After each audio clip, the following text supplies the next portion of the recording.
Yep. Shameless self-promotion. That's us. Oh, we're live. Yeah, we're live now with shameless self-promotion. Shameless Welcome to the Shameless Self-Promotion Podcast. Yeah, we're live now with shameless self-promotion. and we botched the audio too. That was one hell of a botch. This is like double throwback night. I know. Yeah, no shit. This is like we used to do in the beginning. We're gonna have a good time tonight, folks. I promise you. Yep. It'd only be better if I was hitting the bong at the same time. Right? That'd be the only thing that's missing is the bubble, bubble, bubble. Yeah. Welcome to the Growing with Fishes podcast, episode 144. This week we have Canna Buzz joining us. We have JR and Q Grows. Thanks for joining us. Thanks for having us. Yeah, welcome to the show. Wow. I think we said it at the same time. Yeah, That's right. Teamwork, guys. I'm on board. You guys are not physically close to each other, if memory No, serves. we're not. We're separated by at least like 1,000 miles or something. I don't know, a lot of miles. So it's telepathic. Nice. Awesome. So we also have Marty with us. Hey, what's going on, guys? We have Mr. Green Jeans. Hey everybody, glad to be here. Hey Steve, that looks like Los Angeles. Are you here in town? No. No? Oh, looks like them guys' kitchen. All right. He's in Oklahoma. Yeah. Yeah. And we have Roger. Good evening, everyone. Alrighty. So JR actually was on the show a long time ago talking about some other topics with cannabis. I know we'll get to some other stuff. I'd love to talk with you a little bit about how cannabis has been helping you and your health later on after we talk about Cannabuzz. I know you're a really big advocate for that and a big spokesperson and someone who really benefits from it immensely, especially a great advocate for someone who talks about how individual cannabinoid and terpene profiles really make a night and day difference for certain types of patients. I know, you get various, relief from almost, only a handful of cultivars. So it's you had a great talk on that last time, and we'll get a little bit later on. But tell us a little bit about what you guys have been up to with Cannabuzz. I know both of you guys have been working really hard on that. I've been seeing a lot on Instagram. Tell us what it is and what it's all about. Sam, go ahead. Nice. So yeah, thanks for having us, guys, and I'm excited to be here. So CannaBuzz is a cannabis social network. Essentially, we got frustrated seeing JR and I, both of us got frustrated seeing our friends and loved ones our loved ones' businesses, seeing their Instagram accounts getting shut down, their YouTube accounts shut down. We're really frustrated by that. So that's actually how we kind of came together. JR and I met at the Emerald Cup, and he hit me up after the Emerald Cup, and he was like, dude, I'm thinking about this social network thing. What do you think about it? And it just so happened that I'd been thinking about the same thing. And fast forward a handful of months, we were able to do it. It's a social network app that you download on iTunes or Google Play, and it's just kind of like an Instagram where you can post photos, you can post videos, you can live stream video, and you can even post text and links, which is really cool. So if you're a breeder or a podcaster or whatever, and you want to link out to your stuff, you can do that as well. So that's essentially it. Is the genesis was our frustration and seeing our friends and probably even people on this panel have seen their Instagram accounts shut down. We got tired of that, and so that's kind of what brought us here. We had our YouTube for this channel actually got locked for 90 days. We couldn't stream. We had to actually make a new channel and got that up to enough real quickly, thankfully, because we have a lot of support. Get that up to where we could immediately be able to stream. But that was not. If we didn't have the following we did, we would have been fucked. Well, it seems like a hammer that's just kind of looming over your head. You know what I mean? And so rather than wait for the axe to fall, you can jump on a network that's going to have your back, allow you to express yourself, and allow you to teach, allow you to have your community, and have a great place for people to chill out and hang out in general. Yeah, one of the cool things about the app that is kind of admittedly kind of a buried feature, you kind of have to know how to find it, is groups. So there is this concept of groups in the app, so that we have like sections for organic growers, and we have an autoflowers group. We have a dank memes group where people just post dank memes. And what's cool about the group is once you join the group, you actually get their posts in your feed, like your Instagram type feed, on your CannaBuzz app. And so you get to see their posts. And so like last night, there's this weird bug on one of my plants in my greenhouse. And so I took a picture of it and posted it in the IPM group and got some helpful comments. So like that was actually really cool to see it actually work. So I'm excited to see that kind of grow too, as people like all you guys are subject matter experts in your respective areas, and you can share that. Like you were referencing JR's experiences, and I'm excited to see him like share that in the medical cannabis group, for example. So yeah, I'm stoked. Is it something you can use easily with a PC? Because like Instagram, if you're on a PC, it's not like the same. It's not the same as a phone. There's a lot more with a phone. Yeah, we're kind of similar right now, but we do in that the website doesn't work as extensively as the app, right? So like on Instagram is similar, where you can't post on their website. The CannABuzz website's like that right now, so you can view posts and you can like view your feed, but you can't post stuff. You can comment on things though.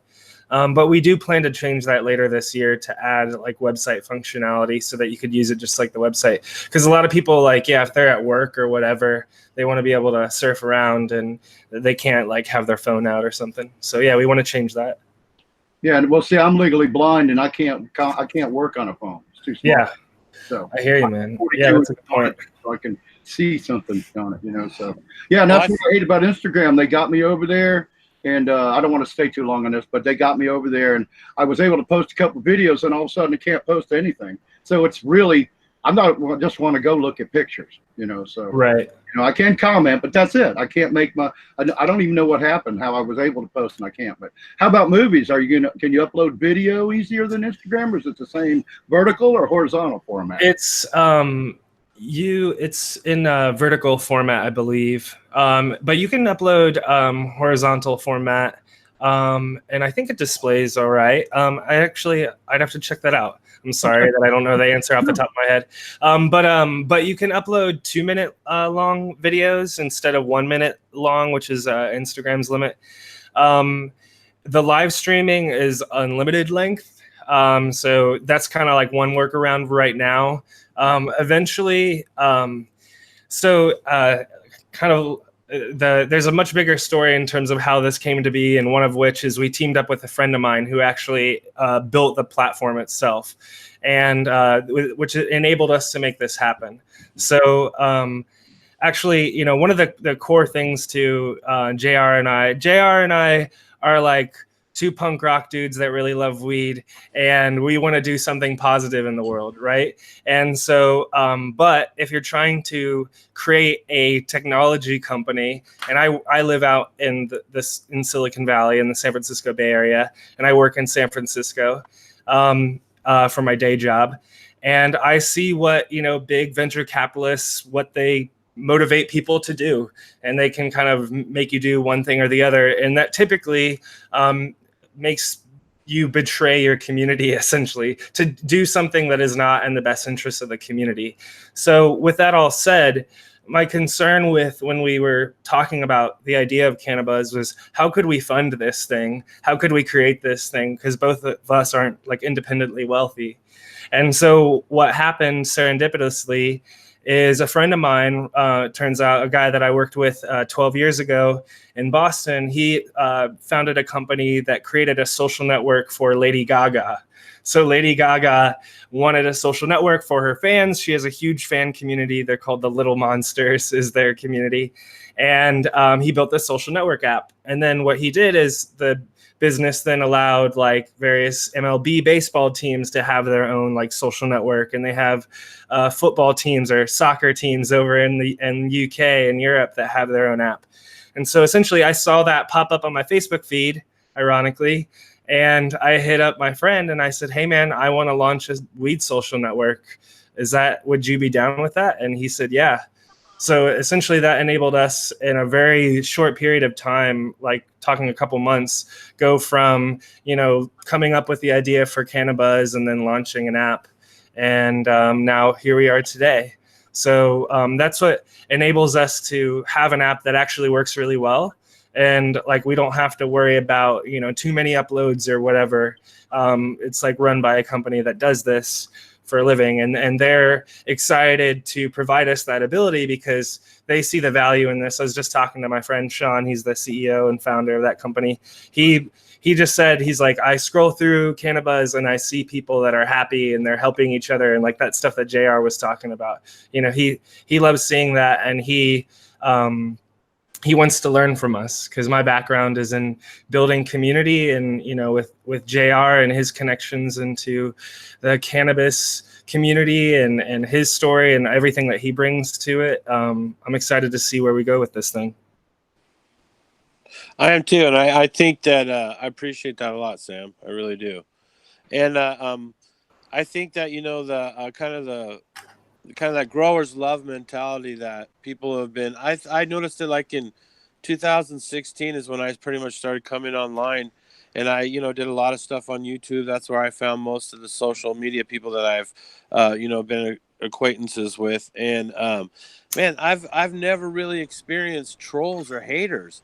I mean, I really don't experience that, and I kind of think that's what's cool about our community is we're not there to like trash on each other. We're there to lift each other up. And so it's like, if I'm helping you grow weed and that's something that's of value to you, and I help you grow weed that I consider to be, the best weed in the world, then we're all doing good. And that's how I feel about our community, is that we can lift each other up, we can help each other out, and we can get each other, to be at a level to where we're comfortable with what we're providing ourselves as far as, whether it's medical or recreational, you know what I mean? Yeah, I mean, and I could go on and on and on all night about my love for cannabis, but one of the motivators for me here is like, I'm originally from Ohio, and they have, they just became medical. But even then, the list of things that you have to be able to be eligible, I have family members that aren't eligible, but totally should be able to access CBD, for example, to help them with things like fibromyalgia. I'm excited as legalization spreads across and medical and everything spreads across the country. You see whole states of people that are like waking up and experiencing cannabis for the first time. And I'm excited to see that grow and all this knowledge spread across the world. And I want to shout out to the CannABuzz ladies on growers out there. I've seen a lot of girls signing on and with accounts, and they're growing amazing looking weed. That's awesome. About how many users do you guys have? We are at about 2,400, I think, is where we're at in our first. We're like at 3 weeks, right? Probably right now, 3 weeks today. Cool. Yeah. Nice. That's awesome. I know I'm signed up on there. I haven't got a chance to post a lot there, but I haven't got a chance to post a lot anywhere because I've been in the middle of a move. As you guys can tell, the background's not even set up. I literally just got everything out enough to where I could get my laptop unpacked enough to get this going, not even on the main rig. It's why the audio is a lot worse quality. So I apologize if my voice doesn't sound the way it normally does. No, you're doing good. You're doing good. So, but yeah, so tell us, we had a question from chat. It says, what kind of growth have you seen since release? So I guess that answers the question. You guys have had pretty rapid growth in a real short period of time. Yeah, man. I mean, it's all about spreading word of mouth on Instagram, honestly, because we've seen even recently Facebook announced that they have, or like they showed at a developer conference, Weed Maps wrote a blog post about this. They have like an algorithm that detects weed nugs, and it can detect if it's like broccoli or weed.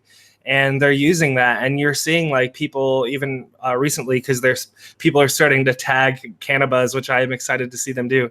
They're tagging us on Instagram and saying, hey, you should join Cannabuzz because your shit just got deleted, you know? Yeah, so that's a big part of our growth, is just kind of spreading that word of mouth. I think a lot of people are probably rightfully, especially all this stuff that's been going on lately with big business and all this kind of stuff. I think people are skeptical. They're probably skeptical that it's like some evil corporation, or skeptical that like, what do you mean a couple stoners came together and launched an app? Is it going to be any good?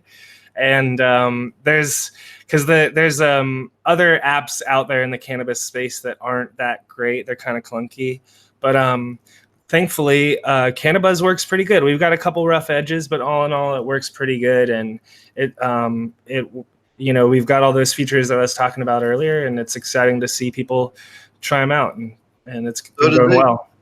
Does it use hashtags and at tags for usernames in the similar way to Instagram? Yeah. You can do ats and hashtags. There's no like funny algorithm BS. So your feed, like, people will actually see your stuff when you post. Instagram tries to be fancy and like show you a feed that it thinks you're going to be interested in or whatever, like Facebook does. But with Cannabuzz, it's just chronological order. So, if you want to see what happened earlier today, just scroll a bunch, basically. You don't have to do some sort of voodoo. And you don't have to worry about, like, there's all kinds of weird stuff. Once you get really into Instagram, you start having to learn weird things, like how many hashtags you can have in posts to like get it to spread and all this other BS. And we don't do any of that garbage either. You can have a bunch of hashtags and all that kind of stuff. And one of the cool things about Cannabis too, actually, is I feature images throughout the day. So I use that to like put a spotlight on cool stuff that's happening in the community. And I like to kind of like throw some love on people that are doing cool things or funny things or whatever. I like that too. I like that. Very cool. So people can sign up for their hashtags they want to follow and everything just the same way? Yeah, totally. Yep. Cool. Sweet. Like I said, I've posted a couple times on it, but I haven't had any time really to learn it. So I do apologize. Well, I think something that Sam kind of hit on that's an important point is that you do have to build your community. We don't put feeds in your feed for you.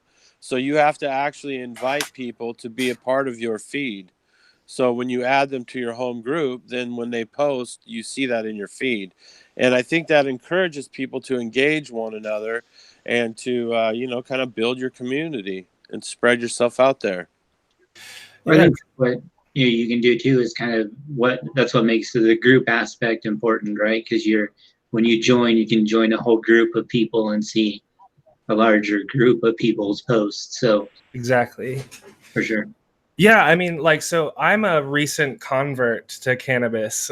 So for me, and especially growing, but all kind of happened at the same time. Legalization happened in California. I discovered like CBD, and then had my eyes awakened to THC through that whole process, and then quickly decided I wanted to start growing this thing because I didn't want to pay California prices for weed, because it's still extremely high, but at the time it was like $60, $50 for an eighth. And so and luckily my girlfriend, now fiance, was cool with me growing. And so when you're a new grower and you want to find people to follow on Instagram, it's really hard. Like if you want to get into aquaponics, for example, it's like, how do you find the people to follow about aquaponics? You just have to like somehow the heavens open up and Ponics like drops on your lap. I don't know. But with Cannabuzz, you can find these groups that you are based around your interests, and you can start kind of poking around and finding people to follow. So I hope that will help people as they're discovering cannabis, and they can find their niche, basically. Yeah, it's pretty cool. It's good that y'all did that. Steve was talking about that a couple weeks ago, what y'all were doing, and making it just for cannabis. And that is a lot of the problem. Like we were talking about earlier, is that it's harder to communicate in those formats. And like by doing the groups, it's funny because for 2 or 3 years now, I've been building, I guess maybe it would be an app eventually, but it's got a lot of the same ideas you have with all the different categories and stuff like that. Not like a forum, but a place where you could have a group where you could go specifically for that topic, whether it be aquaponics or hash making, and then have experts that filled up that category that could help new people. That sounds really cool. Yeah, I mean, the groups, like, they have, you know, some cool functionality in there. It's not super built out right now, but it has some cool stuff like a chat, and it has a list of all the members, which is probably one of the coolest parts, because that way you can just like find people that are saying, you know, they're organic cannabis or whatever. You know, Roger, before the video came on, you were talking about you've been essentially a community manager running a community, an online forum. That's been my career. I'm a community manager by career for the last 12 years. Oh, So cool. yeah, I've been running, I know the exact software that you use just by looking at it. I was like, oh, that's a discourse forum. So I have a lot of experience with community, and that's what's been cool about, you know, working with JR is he's helping me so much with everything that he does with the community and his background, and then I can help bring, you know, my community background to kind of help make this happen. Peanut butter and jelly. Shout out to Yeah. JR big time for those of you that don't know, JR does most of the booking for the Duke Gross show, so he does a lot of hard work on that end for those of you that aren't aware.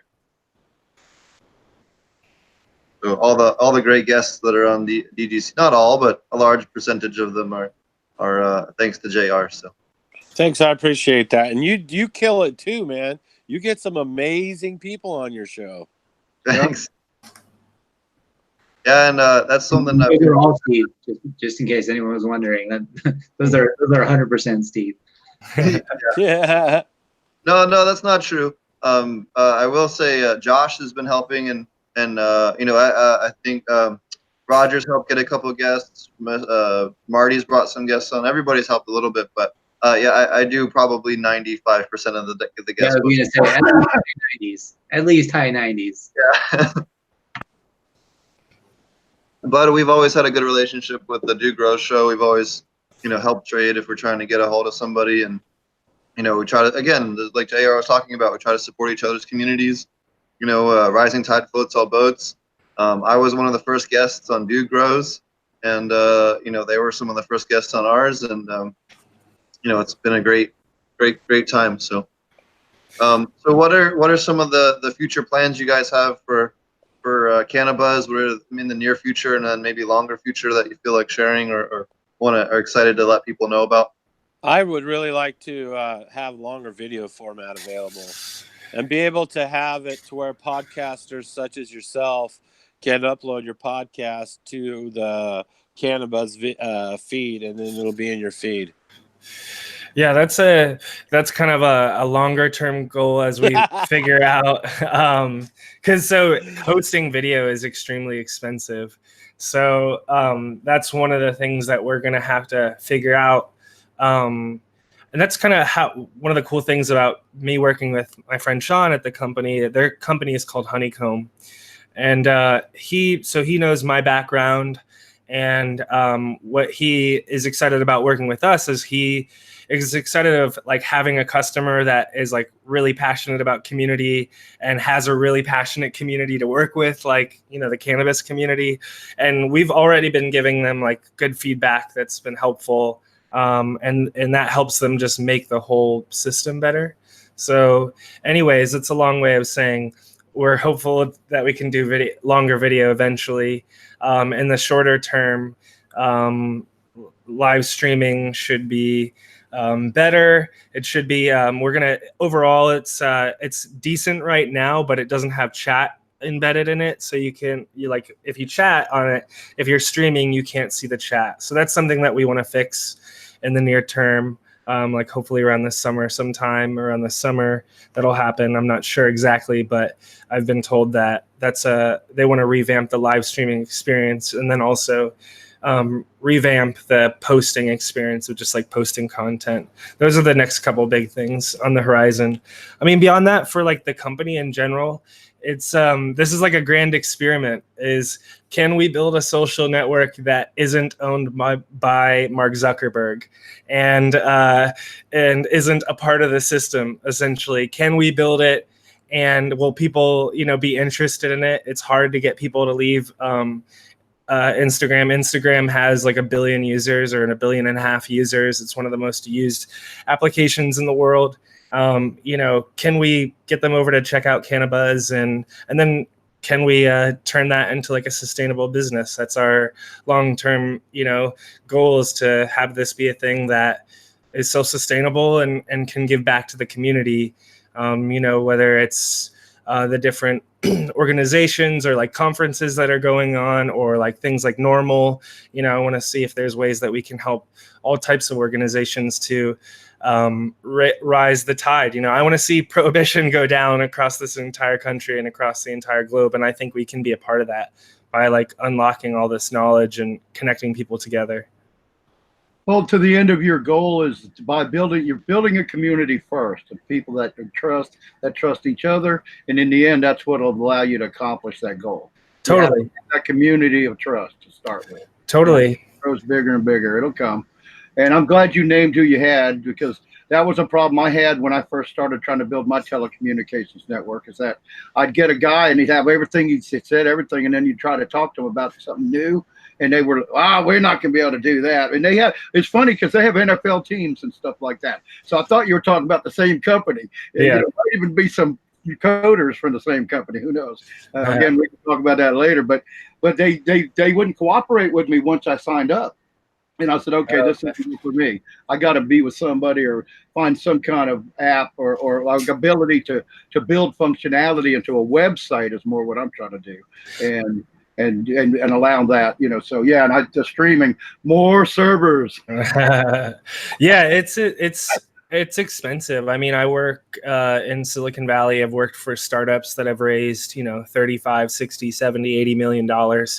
And, part of why they raise all that money is that the people that code this stuff get paid $160,000 to $180,000 a year plus, so it's a long way of saying, I ain't got that kind of money, and neither does JR. And also, if we wanted to make it happen and bring on investors, we might have to sacrifice various things. So my hope is that we're kind of having an equilibrium here, if you will, of just like we're bringing a lot of value to Honeycomb, and they're bringing a lot of value to us. And then, from there, I hope we can give a lot of value to the cannabis community, because it's one that we both really care about.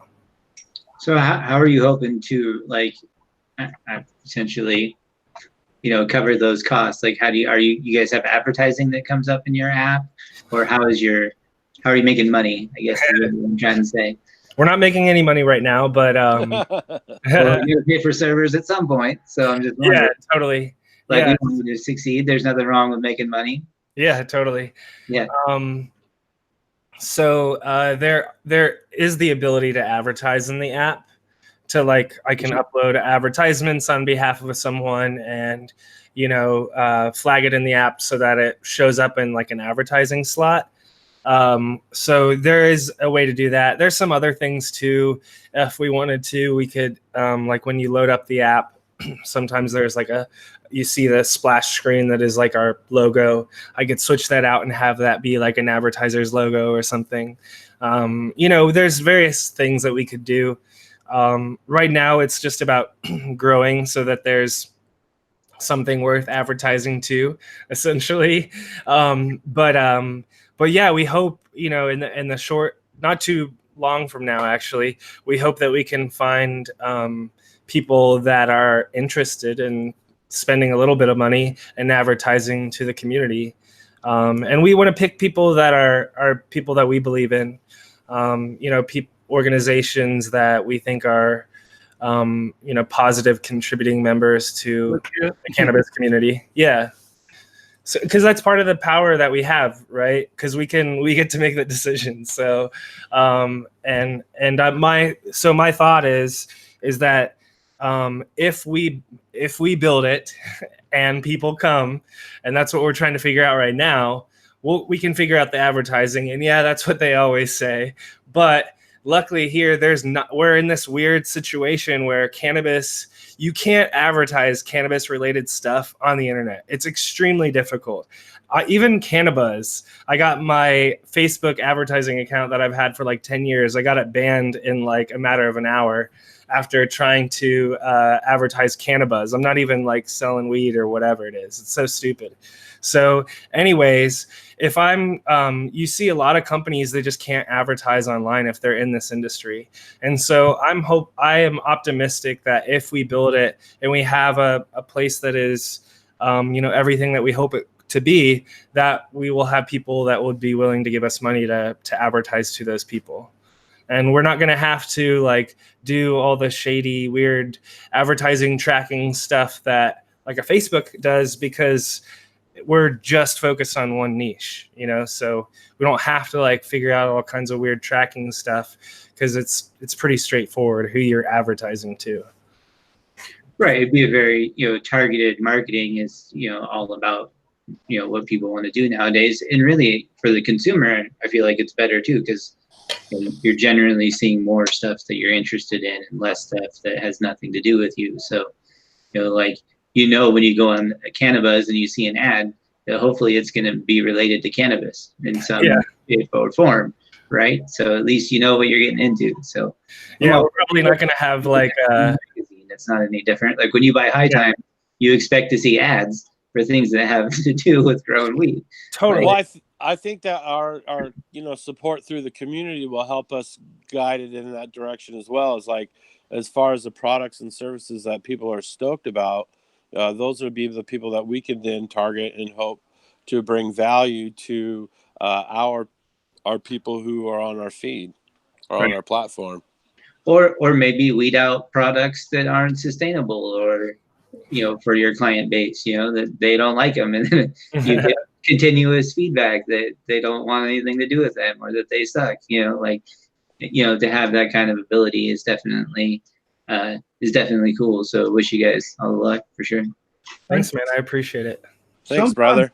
Sometimes your limitation in your, because I've not had any problem advertising cannabis products on any website that I worked on before. But here's the thing. Sometimes your hosting company won't allow it. Okay. Yeah.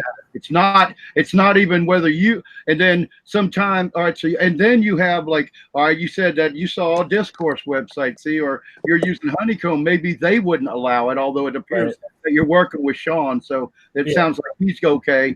So I was kind of curious as to why you thought you'd be running into so much, or maybe that's something we can talk about later, but I think it has more to do with hosting, because I don't see why you wouldn't be able to advertise a company like whether it be Mammoth P or Spectrum King or whoever that you might decide to. So the platforms, as I've discovered, if they don't allow things, if they like have any sort of hint that you're like trying to sell something related to cannabis or marijuana, they just ban it. So with I got that for Facebook and all. I didn't mean to like include Facebook. I'm talking about on your platform. Right. Yeah, I meant because I'm talking about like the industry in general.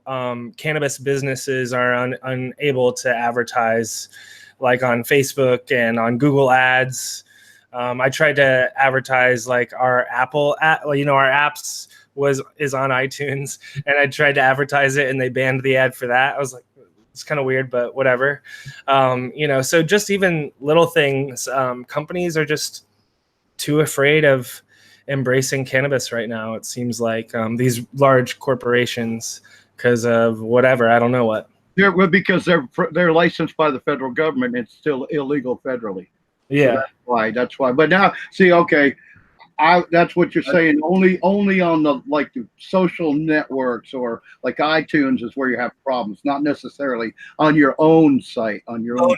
No. Yeah, we can do whatever we want. Yeah, I thought so. Okay, that's why I asked. I was like, so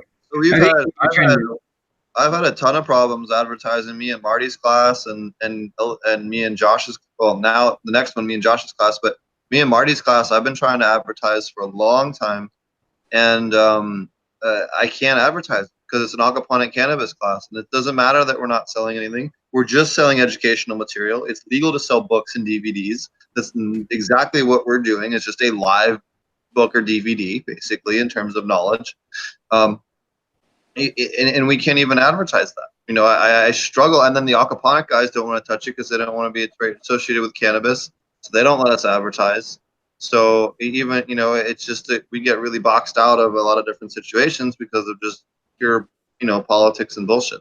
And even Eventbrite, like we set up events that we want to promote through Eventbrite, and they get shut down and taken down all the goddamn time.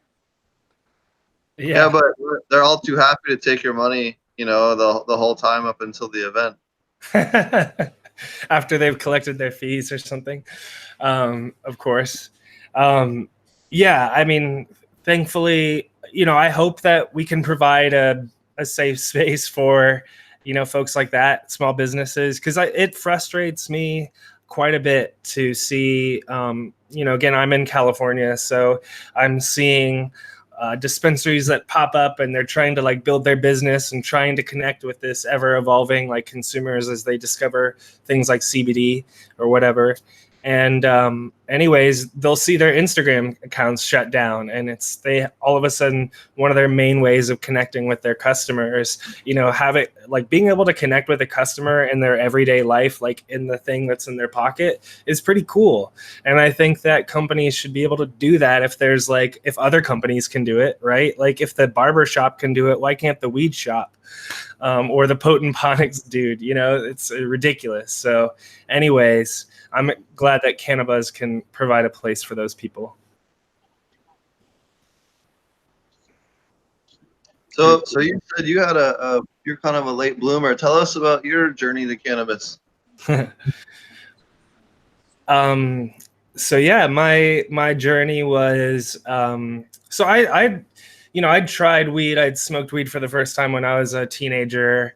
I think some of the bad kids that listened to Nirvana and some other stuff, you know, we were like into music and stuff like that. They had me go out in the woods and smoke pot for the first time, I think, if I recall correctly. And then it was the computer nerd friends were my pothead friends later on in high school. But anyways, I had a couple pot experiences, but nothing like, it wasn't a big part of my life. And then in my 20s, I had more recently, like about 8 years ago, I had smoked weed and had a really bad panic attack. And at a party, someone passed me a joint and I hit it and just got way too high and freaked out. And I just thought, like, weed's not for me. I just can't do it. And just never did it again. And then my girlfriend bought some CBD. And I smoked it and didn't have a panic attack. And I discovered that weed's not this evil drug thing that I can't do. I discovered that it was just like the weed that I smoked that one time, you know, and it kind of opened my whole mind to cannabis and how it can help me. Because for me, I use cannabis to help me with my anxiety and depression. You know, I've been taking pharmaceutical medicine for those two things for most of my life right now at this point. And I'm excited to be able to, I've found a medicine that I can grow in my backyard. And that's so cool to me. And especially in all the, you know, everything that you can dive into it and learn about it. And it's just, it fulfills a lot of like nerdy things that I have in my brain, and you can just go all into it. And that's been really exciting for me. It's just kind of just you. There's never you can always learn more things, I guess, is what I'm trying to say. So yeah, it's been awesome, and then it's a great way to meet people too. And everything that you guys have been saying, I've discovered as well with the cannabis community. They embrace people. You kind of feel like you're connecting on the same level. I met a lot of really awesome people at the Emerald Cup. I met the Dragonfly Earth Medicine people and told them, you know, my story about, you know, watching their stuff on YouTube and how much I vibed with it. And they treated me like they were just a friend of mine, you know, and that was really, really cool and really powerful. So I'm really thankful for the cannabis community and what it's helped me discover through just listening to podcasts and watching YouTube videos like this channel.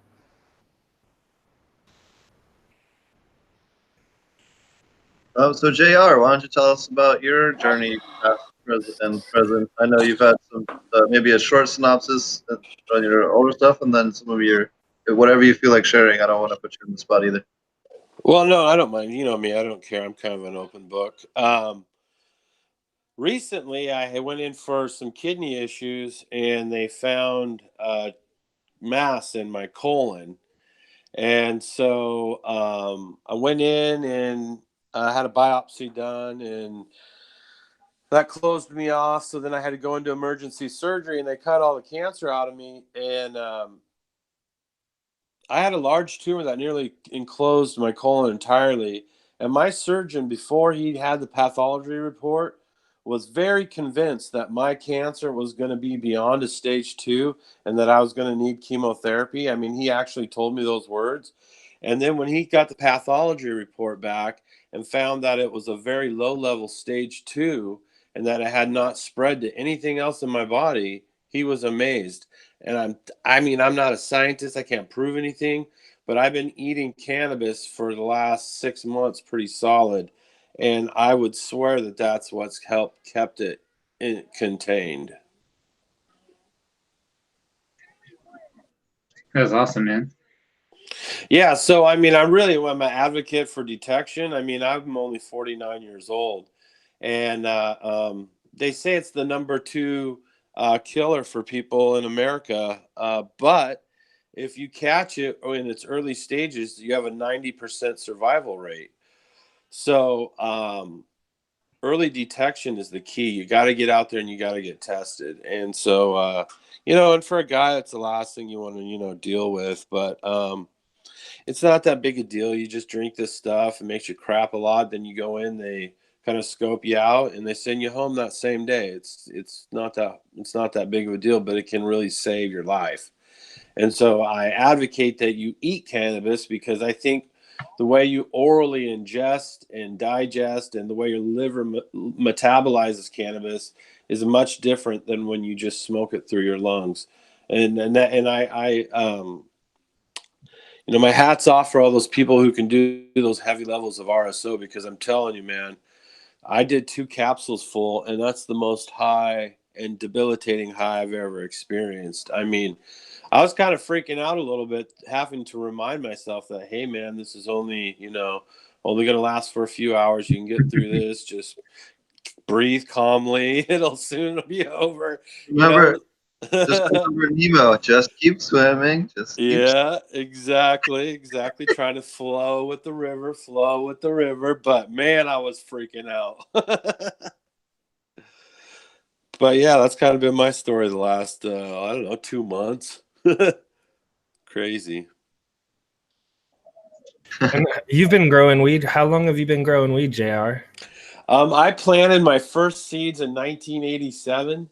I went down to Mexico to visit my dad down in Tucson, and my cousins hooked me up with a kilo brick of seeds. And inside of it were a bunch of little buds that you pick out and get high, but I didn't know what to do. I had 3 kilos of these seeds, so I tossed 3 of them and put 1 of them in my suitcase, and I brought it home with me. And then in summer, I had no idea what the hell I was doing. I planted the seed probably in the middle of June, and as soon as it started to bud in late August, I cut it down. As soon as I even seen the resemblance of a bud. And then I dried it in my oven at about 150 degrees. And so you can imagine it was terrible. It was awful. But it was my first growing experience, and it was awesome. So I had learned from a lot of the old timers in my area about light cycles and about using halogen lights. So I kind of started discovering that. And then the overgrow community came out. And when the overgrow community came out, that allowed me to see pictures of what other dudes were doing. So then I could try to set up my room like these dudes that are killing it. And so I met a lot of really cool people back through those. And that was kind of the early time for me. And then that's when things kind of migrated over to YouTube. And then I started, finding and making a YouTube community, and proud to be a part of that. I still post videos. I will say having my channel taken down killed my population. It like, I'd say half. I get half the views that I used to get. I don't mind. Grow is kind of tailored to me, so I don't do a lot of exciting stuff. When I find a pheno I like that works for me, I ride it out for a year. So I'm not constantly rotating exciting genetics. So that might also have something to do with it as well. But I'm having a good time with it, and I got to tell you, man, finding the Dude Grow Show has changed my life. Those dudes over there have showed me the greatest amount of kindness and love, and have accepted me as a part of their community. And I feel really empowered about the things that we've been able to accomplish, and the people like Ponics, Steve, that we have allowed their presence on our on our show. And I can't thank guys like Steve enough for always being there. I mean, every time we have some kind of event or anytime we're promoting anything, man, the guy's always there for us. And I really appreciate you a lot, Steve. Hell yeah, we try to support you guys as much as we can, and I try to physically be there as much as possible. I know anyone that's been into any of the last probably 4 or 5 cups, I've been there. A couple of times helping give out tickets or wristbands or helping set up, and I always try to show up early and help you guys. And that's what's awesome. It's not just me. There's a whole group of us. There's always like 2 dozen of us that are 1 to 2 dozen of us that are there all trying to make sure everything goes well, and it's just awesome to be part of that. Yeah, and you got Uncle Jim who's like working circles around us all. It's like, geez, Oh yeah, I don't know how and just kicking our ass.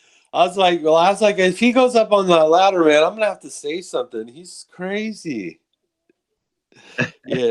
Yeah. Shout out to Uncle Jim. Hell yeah, we gotta get him on the show sometime. Yeah, you would love it. He's great. So you get a lot of help from just a very small select couple of cultivars for some of your other health issues. Do you want to talk about that for a minute? Yeah, we have what we got from Odie Diesel gifted me some Oregon Tsunami seeds, and we had those tested. They're a 1.58 to 1, and we've made some extracts out of that, and we've made some tincture out of that. And the tincture is really, beside the cancer thing, I have also below the knee amputee with tumors that grow on the end of my severed nerves. So having that tincture to be able to kind of knock me out at night and take away the pain is crucial, very crucial.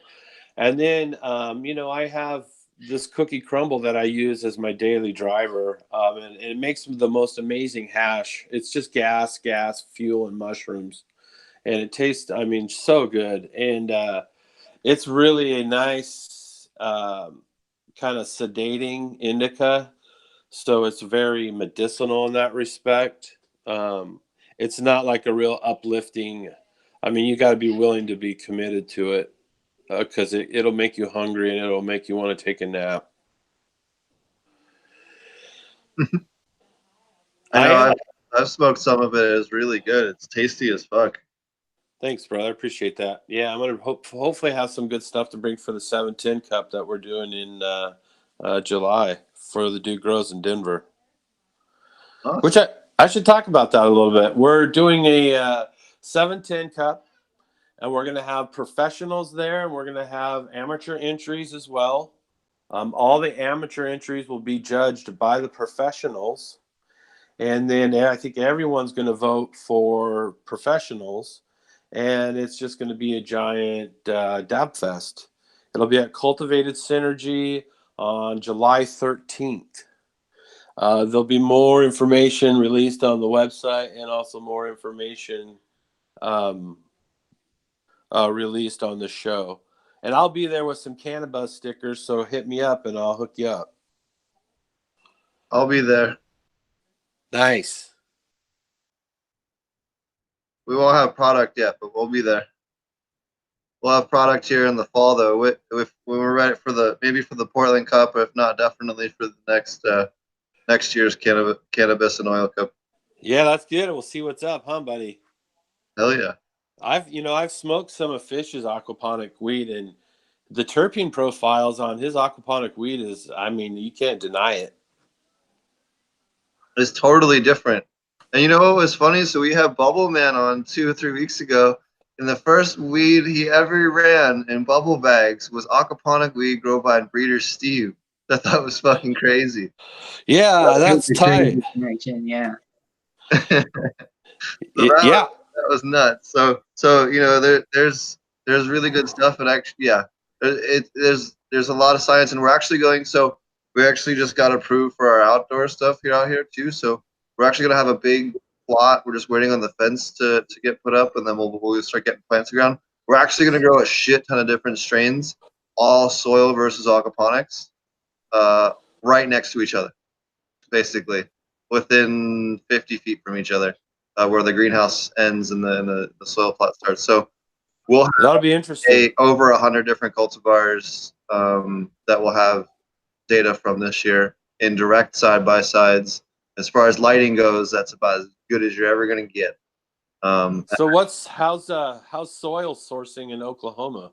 So we there's a couple of really great local guys that can do all different kinds of mixes, and they carry all the different organic kind of inputs that we're going to want to use. So that's what we've been using up until now. I'll have some video of the nursery here in the next couple of days. I'll shoot a video over there. We have 2 smaller buildings right now that we have all a bunch of moms and clones and stuff going, and then we have a main nursery that's getting close to being finished. We just got the light depth delivered today. The electrical boxes got put in yesterday, so we're all ready to go as far as wiring up the light depth and getting the lighting mounts for all the lighting and stuff installed, so we can start get that going. And then once all that upper stuff is done, then we can go ahead and put in all the plumbing and start getting the beds in. Gotta do stuff in order. And so now, how are you going to source all your fish? Are you going to buy from a fish dealer, or how's that work? Yeah, so actually, it's a great question. So if you're looking for, and it's the same way that we're going to do. We actually happen to know a local guy that has a fish farm that we're going to go buy from just outside of Tulsa. But if you're wondering what to do, you can actually go to your local fish and game or contact whatever your state fish and game is. They will have a certification program in every single state for guys that are legally selling fish for resale for game fish. And they will have both game fish for outdoor stuff and for aquaculture, but they will have a master list of everyone that actually has an aquatic license that can sell you stuff that's legal and tell you actually what it'll do if it happens to get out, or give you all the information about it that's Fish and Game also approves of. And every single state in the union has that. You just go to your Fish and Game wildlife website, and they'll have a contact area, or most of the time it's right on the website, but sometimes you have to write for it and they'll email it to you in a PDF. But every single state has it. And sometimes it'll be listed as Department of Natural Resources, so DNR. Yep. And Yep. also, when I found mine, I'm lucky that I went looking for a fish hatchery and found out there was a commercial fish hatchery in North Carolina where they allowed me. They said I wanted to get their distributorship from them, and they said, "What do you want it for?" And I said, "Well, I want to start an aquaponics grow on my farm. I want to convert it from hydroponics to aquaponics, and I also would like to grow fish, but I don't know. I'm not really looking to grow them for sale. I'm looking to grow them as something maybe for me to eat, and then or whatever. Maybe I said, or koi. Like Steve's a big one to tell you, if you can do the infrastructure and get the market going, you can do your fish. You can double dip into the pet business, and you can resell your koi." And so I found a place like that. So just do a search for fish hatcheries in your state. And then, of course, like Steve said, if you want to find indigenous fish that Fish and Game or the Department of Natural Resources aren't freaked out about, then that's a really good way to go, especially if you want to stay indigenous.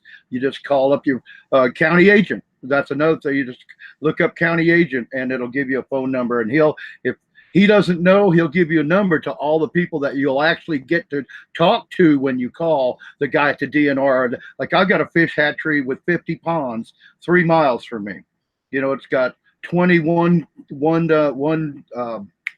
one acre ponds and 30 half-acre ponds. And occasionally I can go down there and kind of hang out and pick up a little bit of this and that, but they grow fish to go into the local lake. So I just wanted to add to that, because there's 2 or 3 different ways, and each way leads you right to the same thing Steve was saying. Go to your Fish and Game, go to your Department of Natural Resource, call your county agent, and then Google, I hate using commercial, names like that, but search for a fish hatchery, and I was lucky to find a real nice one, and the prices are pretty good. You can get a bunch of fish for not a whole lot of money, but just because I thought maybe Steve would want to address this. Be careful what you wish for, because once you get all the fish, you got to have infrastructure to grow them in and let them mature, and So, and Marty's always saying you don't need that many fish. So. I saw your fish pond today, there, Steve. It looks massive. Oh, let me. Yeah, so the big super giant tanks are actually sump tanks. Those are where so those are there, and then eventually those will become fish tanks when we add the other greenhouses. That's the reason why we got those over the other ones. That and availability, we were gonna have to wait I forget, like too long for it to get the other tanks if we had gotten the full enclosed ones. So they're back ordered for quite a bit for the size that we needed. So it was easier just to get those. We have 1,200 gallon fish tanks. Then we have 500 gallon, just under 500, no, 520 some gallon cone bottoms for filters for each one. So we can actually run a hell of a lot of fish and actually pull all the waste out of it. Without an issue. When you're at that scale, what do you do with the fish when they go through their process or whatever? Like, how do you handle the fish into things, I guess, at that scale? Sure. So we have big giant fish tanks. Each one will get at new fish every 1 to 2 months. In a rotation, there's 5 tanks. So we can rotate those on about a month and a half to 2 month rotation, depending on what fish species. So we'll keep adding fish to each one, and then we'll just work a rotation on that. Each fish tank can actually go to any set of the sumps. So there's 2 sets of sumps for veg, 2 sets of sumps for flower, and we can redirect any of the fish tanks. So if I want to have like much higher nitrogen, I can direct say 3 tanks of the 5 to the veg and 2 to the flower. But depending on the size of the fish. Because maybe we have younger fish or an older fish, and if I'm in flower, I don't need as much. But maybe I'll use the older fish so I can just have 2 tanks that run it instead of having the smaller fish that I'm going to feed a lot heavier. We can do that that way. Nice, that's really cool. And then do you sell the fish at some point, like the actual fish themselves, or how do you handle the fish themselves when you have you're done with them, I guess, if so to speak? Sure. So there's 2 ways to handle that. So you can either go a pet trade license and an aquaculture license, or you can go instead of the pet trade and aquaculture license, you can go the route for meat processing. Problem is, a lot of states, the meat processing license, the guys that actually do the certifications for meat processing and issue those licenses won't issue one to one that's working with cannabis out of prejudice or a lack of education or fear of federal government interference. So depending on what state it is. I would say all the above, though, really. Yeah. So whereas the pet trade guys and the aquaculture guys generally don't care. Most of those guys smoke weed anyway. So that's not it becomes much less of a problem. Not to mention, so for tilapia, I'm only going to get $4 to $8 a pound for that meat. If I do perch, I'm looking at $12 to $24 a pound, depending on the quality and the size of the fish and the time of year. Which is a much better option if you're going to do a food fish. Taku are also another great food fish option. There's a couple of different others that you can do. I know there's a guy I was working with in the past in India that was doing snakeheads. So you can do whatever makes sense for your climate and the temperature, but generally you want something that's going to tolerate water temperature between 67 and 74 degrees, which is what we're going to generally run it depending on time of year, to maintain oxygen levels and make sure those plants are happy. Because if you get much above that, it really starts to cause a lot increased issues with pythium and anaerobic microbial colonization and a bunch of other things you don't want. So And do you want a larger amount of big fish, or a larger amount of small fish in your tanks? it doesn't matter as long as you're feeding the same weight in as you're getting out. It doesn't matter if I'm doing, guppies, or if I'm doing, Arapaima, which are 12 feet long. Like, the amount of nutrient weight in grams in per day is gonna be what matters. It doesn't necessarily matter the size of the fish. You could actually run, the most profitable operation that you could build for a cannabis production facility would be to run a large commercial freshwater tropical fish breeding operation, and cycle that water through to feed the cannabis plants, and do that way for like a veg clone operation, or for the main veg section of that, and then run a little hardier fish for the flower. I think it tolerates potassium levels a little bit more than the small tropicals do, because they don't tolerate potassium very well. I figured that out a few times. Can I add something real quick? When you're looking at the difference, when you're talking about a large scale of fish, because this is something I've been researching for a couple of years now since being on the show, and I got local, like I said, there's a big difference. The local guy to DNR told me, if I'm not selling and butchering the fish, that's when you get into food, and that's going to be a shit ton of money and a shitload of like inspectors up your ass. You can sell them whole on ice. So, and this is in almost every U.S. state, you can sell them whole on ice. So if I pull them out and just hit him on the head with a mallet or something without breaking the skin or making blood come out, just giving him a good knock, or putting him in ice water, or putting him in water and running electricity through it. There's a couple of different ways you can do it. You can kill them that way. Or there's a product called this would get into meat processing. So if you cut them with a knife, you hurt them at all. You can actually get a product called an Ike gun, and I actually have a video on it on my YouTube and on my Instagram, where it's like a hot glue gun with like a cattle prod, and you pull it and it shoots a piston in, it kills them instantly. Within about 0.3 seconds, they're alive, then they're not. So it's real ethical. Even if you're just a fisherman, it's a great tool just to have. I put one in my tackle box now, because if I catch a big fish, boom, I can immediately put it on ice and not have to worry about it, destroying everything else in the cooler. And it's just You have to let people butcher the fish. I really like fish. I don't, I enjoy eating them, but it doesn't mean I want them to suffer when I'm eating them. Right. But if you want to make it look like they're suffering, there's a cool parlor trick you can do. So if you take a salt rag and you make a super brine, really salty brine, like until the salt won't dissolve in the water anymore, and you mix that up in like a pitcher or a bowl, all right? And if you're doing an aquaponic demonstration, or any kind of freshwater fish demonstration, this will work. But you have to have a really fresh fish, like within 5 to 10 minutes of killing the fish. You take the fish, kill it, gut it, cut the fillets real quick, and then you take it and then you start talking to the class and explaining it. You just do your quick cleaning real fast, and then you take your super saline rag and you sit it on the fillet. It'll start jumping around because the nerves will react to the salt, and the fillet will start jumping around. Or you can take it and squeeze the rag, as long as it's nice and clean, and make the whole thing start jumping on the board. When you go clean, what you do is you clean your knife and you squeeze some of the water out while you're cleaning your knife above the fish after you fillet it, and it'll start jumping. You'll be like, oh shit, I gotta kill it again. So you stake it, you stab it onto the board. It freaks people out, but it'll make people remember how to clean a fish. That's the important part. They won't forget. No. I'm a showman. I love doing stand-up. Not many people actually know that I do stand-up. I don't talk about it much, so so I don't clash worlds too much. But I'm sure that's great. I would love to see that. So the point I wanted to get across real quick, and I'll be ended, is that if you get an aquaculture license so you can get in the pet trade, and it's not a lot of regulation. If you do food, it's an assload of regulation. That's all I wanted to say. So not only that, so let's just talk cost. So the pet trade license in most states is $250 or less annually.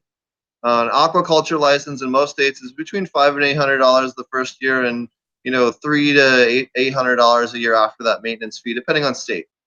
So these aren't real expensive. They're not going to break the bank.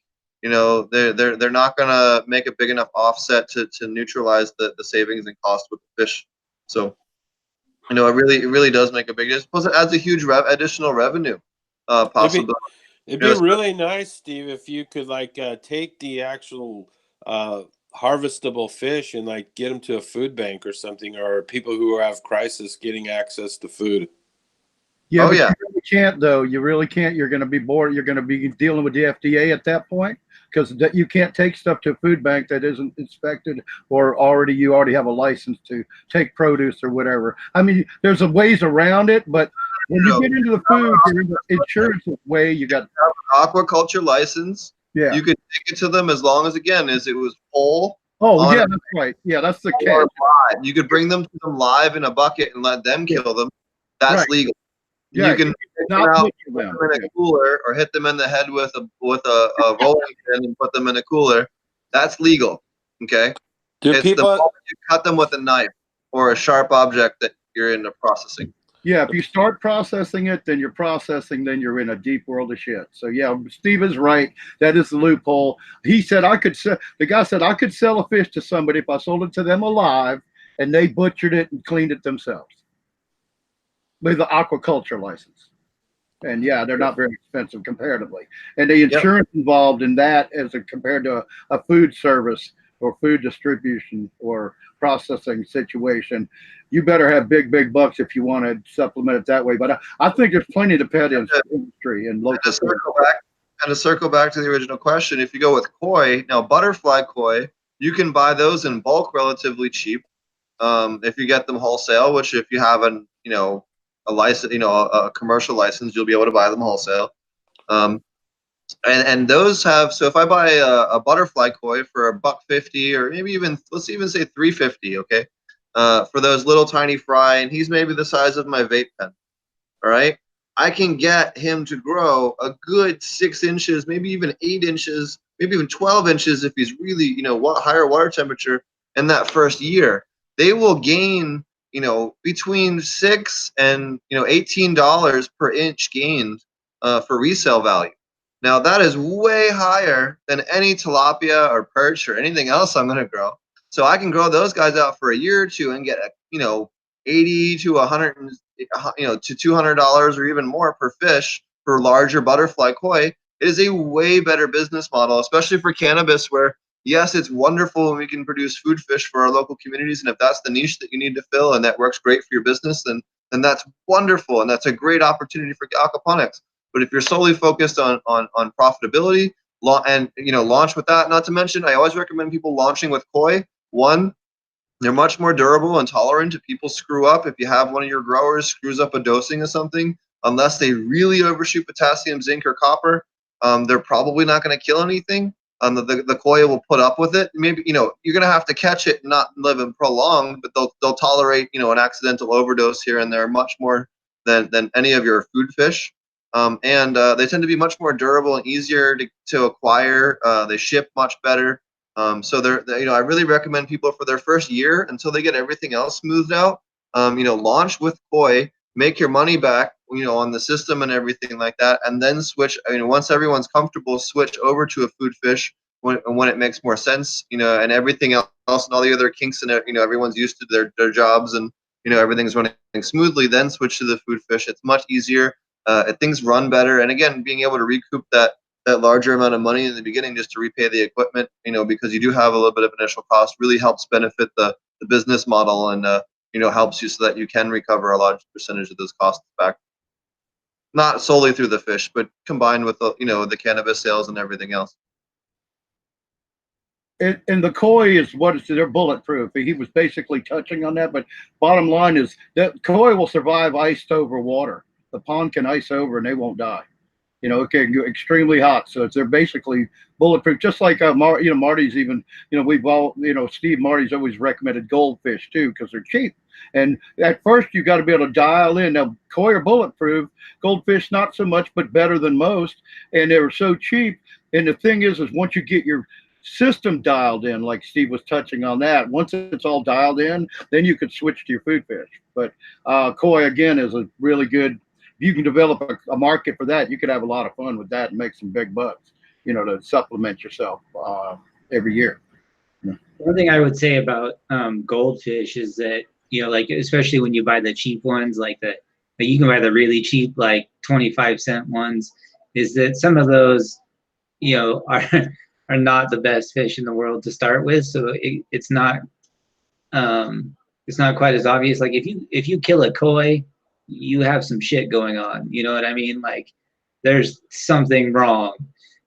Feeder a goldfish, if you lose one, it could have just been because it was weak, and that really there's probably nothing you could have done anyway. So it's not there. It's not quite as much of a tell, I guess. It's not quite as much as the canary in the mine kind of situation, where if you kill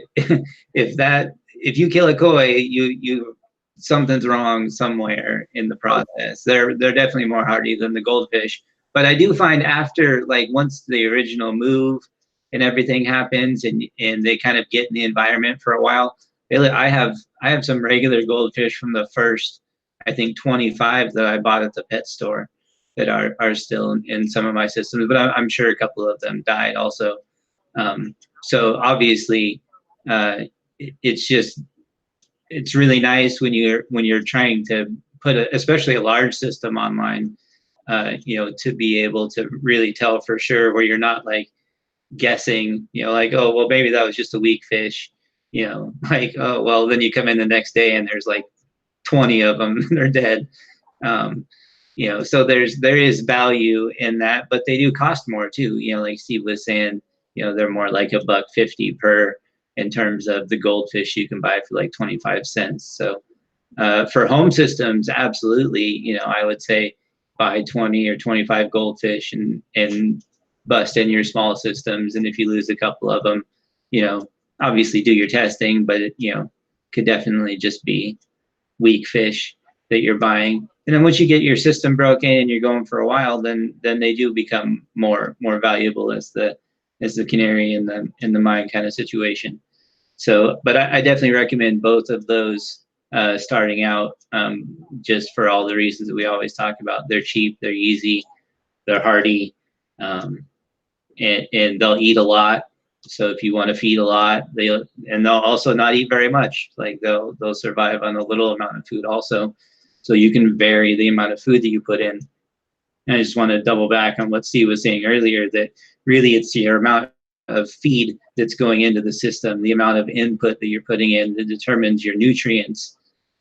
So whether you're feeding 1 cup of fish food to 20 fish, or you're feeding it to 40 fish, you're still feeding just 1 cup of fish food with a fixed amount of nutrients in it. So that's definitely something that we try to talk about all the time, because it can be difficult to calculate your fish load if you're trying to do it only from one perspective. So we talk about your nutrient load being from your feed, and your population being more of your oxygen load. So the amount of dissolved oxygen in your system, you're going to need more of it if you have a larger number of fish, even if you're not feeding them as much. So you kind of have two separate variables that can determine your fish load on the system. And then obviously your plant load, how many plants you're growing out of that same system, all ties together. But ultimately for nutrients, it all comes down to how much you're feeding, not how many fish you have. We had a question from Amadeus. Do you guys bypass the dual root zone in the last 2 weeks? What do you mean by that? What I think he means, I'm gonna take a stab at it, is that do we not use fish water in the last 2 weeks? Is that what you're asking? I think that's what he's asking. I use fish water up until the day of harvest. There's no reason not to. Definitely cut back on feed and not supplementing the last couple of weeks. Yeah, the last 3 or 4 weeks, I'm just feeding microbes and a little bit of sugar to plow through what's left in the soil. And just enough food to keep the fish alive is basically. Yep. And I'll hit it with a dose of labs at the beginning of that last 4 weeks, just to make sure everything's nice and clean coming into there. Because if you have a little pythium or a little botrytis or something else starting to attack that root system, you put some labs in there, it'll just consume it immediately. It loves to feed on that, so it can be a great way just to help make sure coming into that second half of flower, when things can be a little bit more dicey, week 4, 3, especially 4 weeks out, really to me is real important to hit that make sure you don't get bud rot and all, some of that other later stuff really seems to make a difference. It's not going to totally prevent it 100%, but it does a damn good job of reducing its chances. You're still going to have to take care of VPD and everything else, but it's going to help, prevent that from getting established if it is present. And one thing to mention too is that the parts per million in the water that are provided to fish is way lower than, like, say, hydroponics. There's a lot lower parts per million in the solution, so it's not as important to worry about, like you were talking. I think Bob think you were talking about flushing, basically, like allowing it to flush and not fix it, right? So that's something that we discussed when I was transferring it first. Is the first thing is it's not about the ppms are so much lower in aquaponics than they are in a hydroponic solution situation. And I'll let one of these fellas touch on that if they want to. I just wanted to say that. Sure. Unless Marty wants to say something first. No, go ahead. Well, I have a question. I don't think the guy was I didn't really understand what he was trying to say by bypass. I mean, if you're already established in a root zone and your medium's the soil, and then you go down in your fish, what are you gonna bypass? You're already locked in, right? That's a great way. So it's a great question. So for instance, for all of our beds in the greenhouse that we're in the process of building, there's going to be two feeds. There's going to be the veg line feed and the flower line feed, and I can shut them off or turn them on independently. So we can shut off a whole row all at once, or shut off, turn on a whole row all at once. They'll be balanced. They'll be nice and easy. But rather than my guys spending a whole 2 days moving plants from the bedroom to the flower room to pack out a greenhouse, all I do is change the light depth, turn the input valve, turn the return valve to the other set of sumps, and then now we're good to go. So I guess in a way you're bypassing. I mean, but it's still fish water, so it's not like we're switching between two separate closed loop systems. So I guess it's kind of a hybrid, coupled, decoupled. I guess it's continuously coupled, but we just switched between two different continuously coupled systems that run different nitrogen, potassium, and a few other nutrient levels. And you're not switching the last couple of weeks, right? Like you switch when you go into flower, and you stay in flower all the way through. Correct. I don't know. Again, maybe you can clarify in chat, but I don't know what he means by bypassing it either. But I do think that as long as the idea of flushing really obviously came from people doing hydro, and you kind of get this same debate with people who do living soil a lot. They're like, well, how do you want me to flush? I don't do anything but feed water the entire time. Like, you tell me to flush and just give it nothing but water. Well, that's all I've done since the start. So how does somebody in living soil flush? Well, obviously, when they get towards the end of their cycle, they want there to be less nitrogen left in the soil. They want lower ppm numbers. So you kind of have to look at that in the parallels across the board. Why did they do it in hydro? Well, because they were pushing such high ppm numbers towards the end that they could dump their reservoir and switch to water and drop that down, because you really just didn't need it, and the plant in excess wouldn't be healthy. So and not taste well. Obviously, people documented that, so I feel like there's an element of truth to it. But again, if you're in a situation like aquaponics where you're just better utilizing nutrients, where we don't ever have we make accommodations going into flower to not have those levels to start with. And it's almost because the cycle, like the nutrient cycle in aquaponics, is so fast that you have to drop it down and keep it down all the way through. It's not even something that you change necessarily into the last couple of weeks. It's really just part of the process of going through. I wouldn't feed any teas to the dual root zone. Maybe that's something that he's talking about. You bypass the dual root zone. I wouldn't be feeding any nutrients or top dressing anything to the dual root zone. I really only top dress now at the beginning of flower.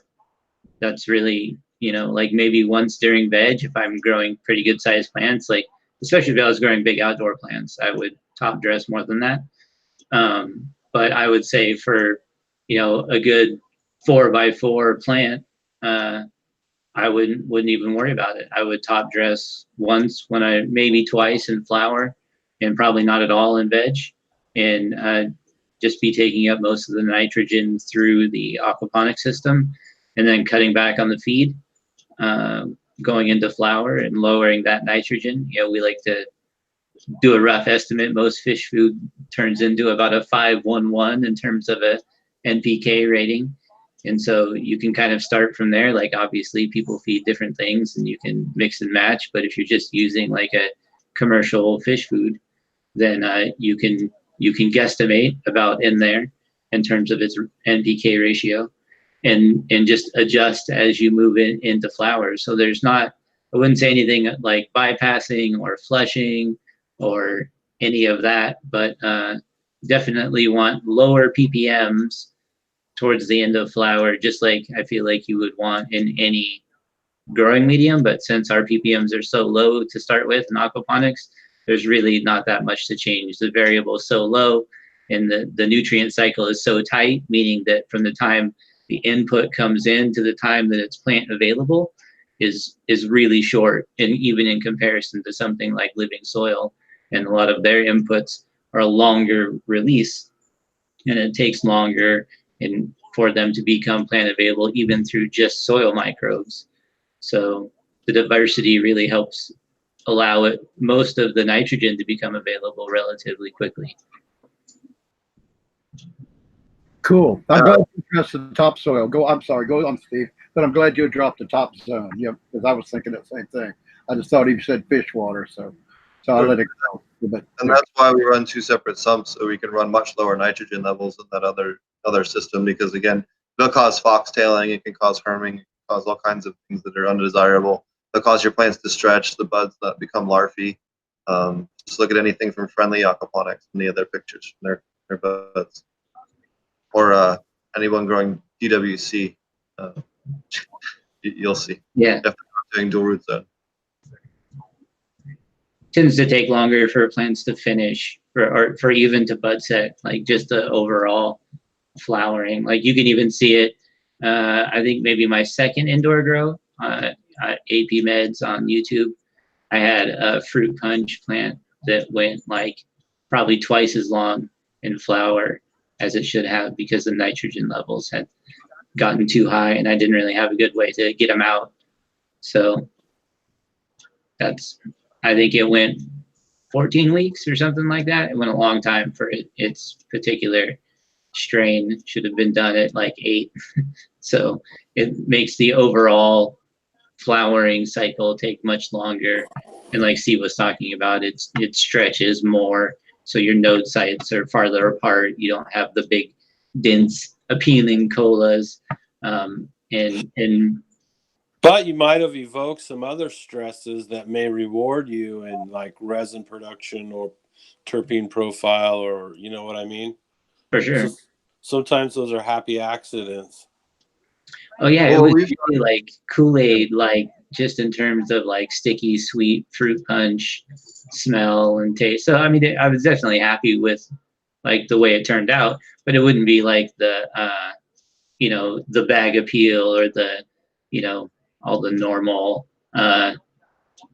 ways that we like to grade bud. You know what I'm talking about? Like it wasn't like super dense or packed together or big colas, or it was a lot of like, most of the plant was popcorn. Basically, it would be like what it amounts to, and definitely not bad, but you could definitely tell the difference in a plant that had a lot of nitrogen through it versus other times that I've grown that same strain. So it's just an interesting observation to see like how much longer it took and the differences in flower. And I agree, it probably triggered different reactions in the plant that made it taste different. I was just at a commercial aquaponics grow a couple weeks ago that they were running, and this was on the advice of Nelson and Page. They were running basically unlimited feeding. They were feeding like 6 times a day, for only a handful of plants, and these plants were so nitrogen toxicity that like probably your forearm length from your elbow to your wrist was basically the node spacing. And like they were just this like light green that I hadn't seen, that weird off color light green when they get nitrogen toxicity, and just stretched as fuck. And then the ones that were in flower were throwing foxtails and new growth out the center of the buds, and because the nitrates were plus 250. So again, don't do that. That's why we did that little PSA about not buying Nelson and paid aquaponic systems, because again, they're costing people thousands of dollars right now, and you don't need to do that. Well, and I think that it's an easy mistake to make. Feeding extra during flower is something that we just sort of intuit when you happen, especially if you're exploring on your own, and like when I started, there was like Silver Arm 32 was like the only person who had like any content online whatsoever, and so it's something that makes sense. You think, okay, well, it's going to start flowering. Normally you would kick up the nutrients, so let's feed more, and just because of the particular nutrient profile of fish food, it's really anti-intuitive, and so it really gets into that. I remember, I think one of the first times I was on the podcast with Mr. Green Jeans, we talked about over gardening and the different things that we can do in the idea that we're making things better when really we're just slowing things down or fucking something up, or the plant is really fighting you. You know what I mean? Like it's just, and that's really what it becomes when you're feeding too much in flower and your nitrogen gets too high. But even remember, I think it was Breeder Steve was saying that was the first thing that he did on his first run when he was on the podcast talking about his first run of aquaponics. He did the same thing. He fed more in flower and had similar issues. So it's definitely an easy thing to make, and also an easy thing to fix. You just feed less often. You don't have as much input. Like maybe you have more supplement, but really it's a very easy thing to fix, and it definitely falls into that over gardening category, to where if you just do less, it's worth more for sure. I like what you said about you. Well, I just feed them right at the beginning of flower in the top zone, in the soil zone, and I think that just goes right to what you're talking about. And even I learned at an early part in hydroponics, because you can get into the same boat, because they tell you keep increasing it. But I never really did that, Kevin. Come from more like started with cannabis and then got into commercial produce. But see, what people don't understand, you get these people, they look and they think you got to boost the hell out of phosphorus every time when you start. Now it's good to, so what Marty basically said, you can inject them with phosphorus one time, and then that's it. You don't do it every week. So you guys out there, if you're, whether you, because some people out there would do it with their own or using bottles, right? I mean, we know that not everybody's doing the KNF inputs and stuff like that. So if you buy a 05130, which I would never use personally, except maybe once, but I would never use it now anyway, because I'm not doing synthetic nutrients at all anymore. But you can inject that in your first week of flower or during your transition period, and then you would never add it again. So when you buy that stuff, guys out there, don't be using that shit every week. You do not need. And the plant, and on the end of what Marty said, bottom line, simplest way to put it, the plant will only uptake nutrients that it needs. So no matter how much you try to cram into it, all you're going to do is ruin the taste and the quality in the end, because it's not going to uptake it, and you're going to have toxic soil or toxic nutrient solution. And I go back to you guys, the aquaponics, because this is an aquaponics show. So yeah, you can also run auxiliary lines that have additional plants on them. You can just bring on a bunch of new plants online. That's like with our system, we can reroute any bed to any sump system and any fish tank to any sump system. So we can give a lot of control over everything. We don't need to move plants around, so it's very low labor. As long as you know what the hell you're doing with the valve system, which is the important part. Isn't there something else that Marty likes to bring up, that you can put companion plants that in flower will take up some of the nitrogen, so that it's not as available for the flowering cannabis plant? For sure. I think that that's one of the things that I had success with is adding other plants that take up nitrogen and not so much phosphorus or potassium. But you can run into complications where some regulations won't allow you to grow more than one plant species. Like they basically require you to crop. Florida is the only one currently. Actually, looked this up the other day. Florida is currently the only one, and there's people lobbying against it because the banker plant in Florida, in particular, if you don't have banker plants, you're pretty much screwed. There's so many insects that it just becomes ridiculous. So, and I think there are some. I know that there's been some counties in Oregon that have attempted to do it. I don't know if anybody's actually passed it yet or not. But I do know that it's been discussed in other places on a county level. Because remember, you got county and city regulations that also like to pile on top of each other and and add extra fun bonus hoops for you to jump through. But I do think that if you're just in a home system or you need something, if you are able to and regulations don't prevent it, then growing like leafy greens or kale or any number of different microgreens. I like to grow like green onions is one of the things that I like to grow and be able to consume. There's a whole, chard is another great option that's basically just going to take up nitrogen.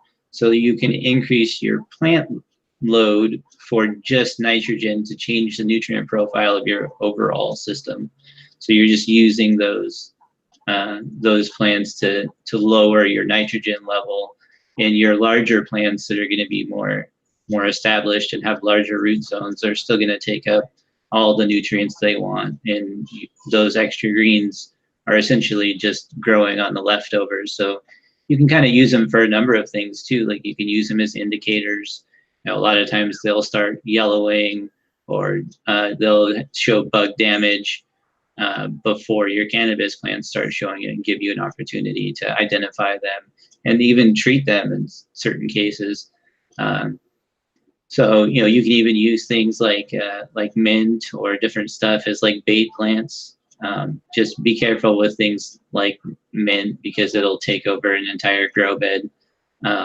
So definitely, like it might be a good idea to put it in a do a root zone pot just to contain its roots and keep it from spreading out everywhere, and it will still dry. So you'll watercress is a great one because you can just tear it out easy. Yeah. So you basically want to stay away from non-fruiting plants in this instance because you don't want to rob it of potassium or whatever. You're trying to use it, like you said, as a banker plant or a leafy greens. Right. Leafy greens, yeah, like vegetative plants you would grow.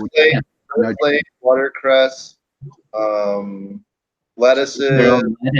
Any lettuce you want to grow, basically anything you can eat that's like a leafy green. I like to grow. You can grow pea greens, just don't let them get too tall because they're a legume and start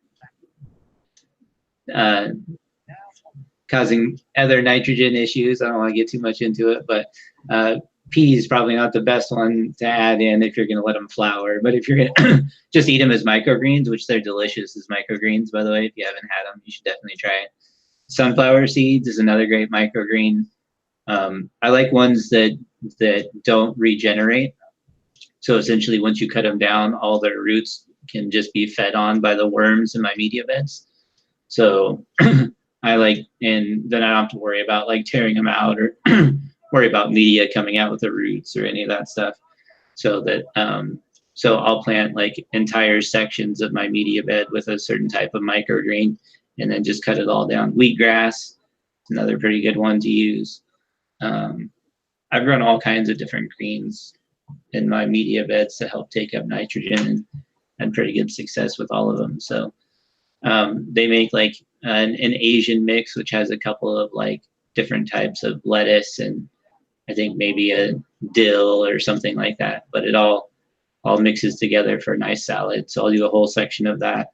The system I have on the front porch, we call it the salad bar because it's kind of like a big long bar and we plant different stuff in it for salads. But this year we have strawberries in it. We have some cauliflower and some broccoli. So a little bit more interesting stuff than just lettuce in the salad bar this year. So it'll be interesting. Last year we did lemon cucumbers and tomatoes. So growing all kinds of different stuff. Awesome. Just avoid brassicas. Brassicas can inhibit root growth. What about nightshade? Wouldn't you want to avoid that too? Nightshade? No, actually. So if you're growing outdoor, especially if yeah. chill outdoor, nightshades are great because nightshades, they're high in histamine, and they'll actually help prevent groundhogs and pocket gophers and other little subterranean assholes from feeding on your roots so much. So because the histamine set off, the same way that they set off us, so they avoid them. They also have some pretty nasty alkaloids in them, in the root systems in particular. Even tomatoes, it's not really safe to eat the roots in any kind of large quantity. Oh, cool. That'd be great. Yeah, that's good. All right. I thought that I know there's a lot of times you don't want to use nightshades. And again, we were talking about adding companion plants that didn't flower or fruit, either. But I could see you that like an outdoor row garden, I could really like an organic thing. I could see where that'd be really good, like you said, because I got moles, right, and mole crickets. Yep. And those things will go drive you crazy in your freaking garden. But so they don't like nightshade though. So keep that in mind. So before we get too far off topic, why don't you guys tell everybody how to find CannaBuzz and how they can get on there and get an account going and be part of the community? Yeah, so we're just like Instagram or whatever apps that you have on your phone. You can just find us on the App Store. You can just search CannaBuzz. That's CANNABUZZ. Just search that on the App Store or on the Google Play Store, and you'll find us. Or you can go to cannabuzz.app on the web, and you can sign up there. Oh. So yeah. And then how do people find other friends and other people that are on there? There's a couple of different ways. One of which is we feature different images throughout the day. So that's a good way to kind of like see what is cool or like what cool things are going on in the app. And by feature, I mean they're images that show up at the top of the feed when you open up the app. From there, though, you can dive into different groups. I don't know, JR, you can jump in too if you have any thoughts on how people can discover cool people to follow. Yeah, a lot of things I do are like through the search section where the magnifying glass is. Up there is where all the members are, and you can just type in a letter like T, and it'll drop down a whole bunch of members, and then you can go and search person by person, see if that's who you connect with or whatever. And another cool way is when you're scrolling through the feature, if you go to new, at the news section, you'll see what new people are popping up and kind of what's been most recently put up there on the feed, so you're able to go and click on the people that you think are cool and start that conversation and start building your community. And like I said, you got to build your community basically one person at a time. And I think that's kind of the cool thing about it, is it's engaging us to actually engage with each other. You know what I mean? Yeah, and it's a grassroots organization essentially in terms of like how it's spreading. So we just ask if you dig it and if you have fun on CannaBuzz, we could just use your help by sharing it on your Instagram, because essentially Instagram is banning accounts and they're deleting stuff all the time. And so you never know where you stand on Instagram, which isn't fun.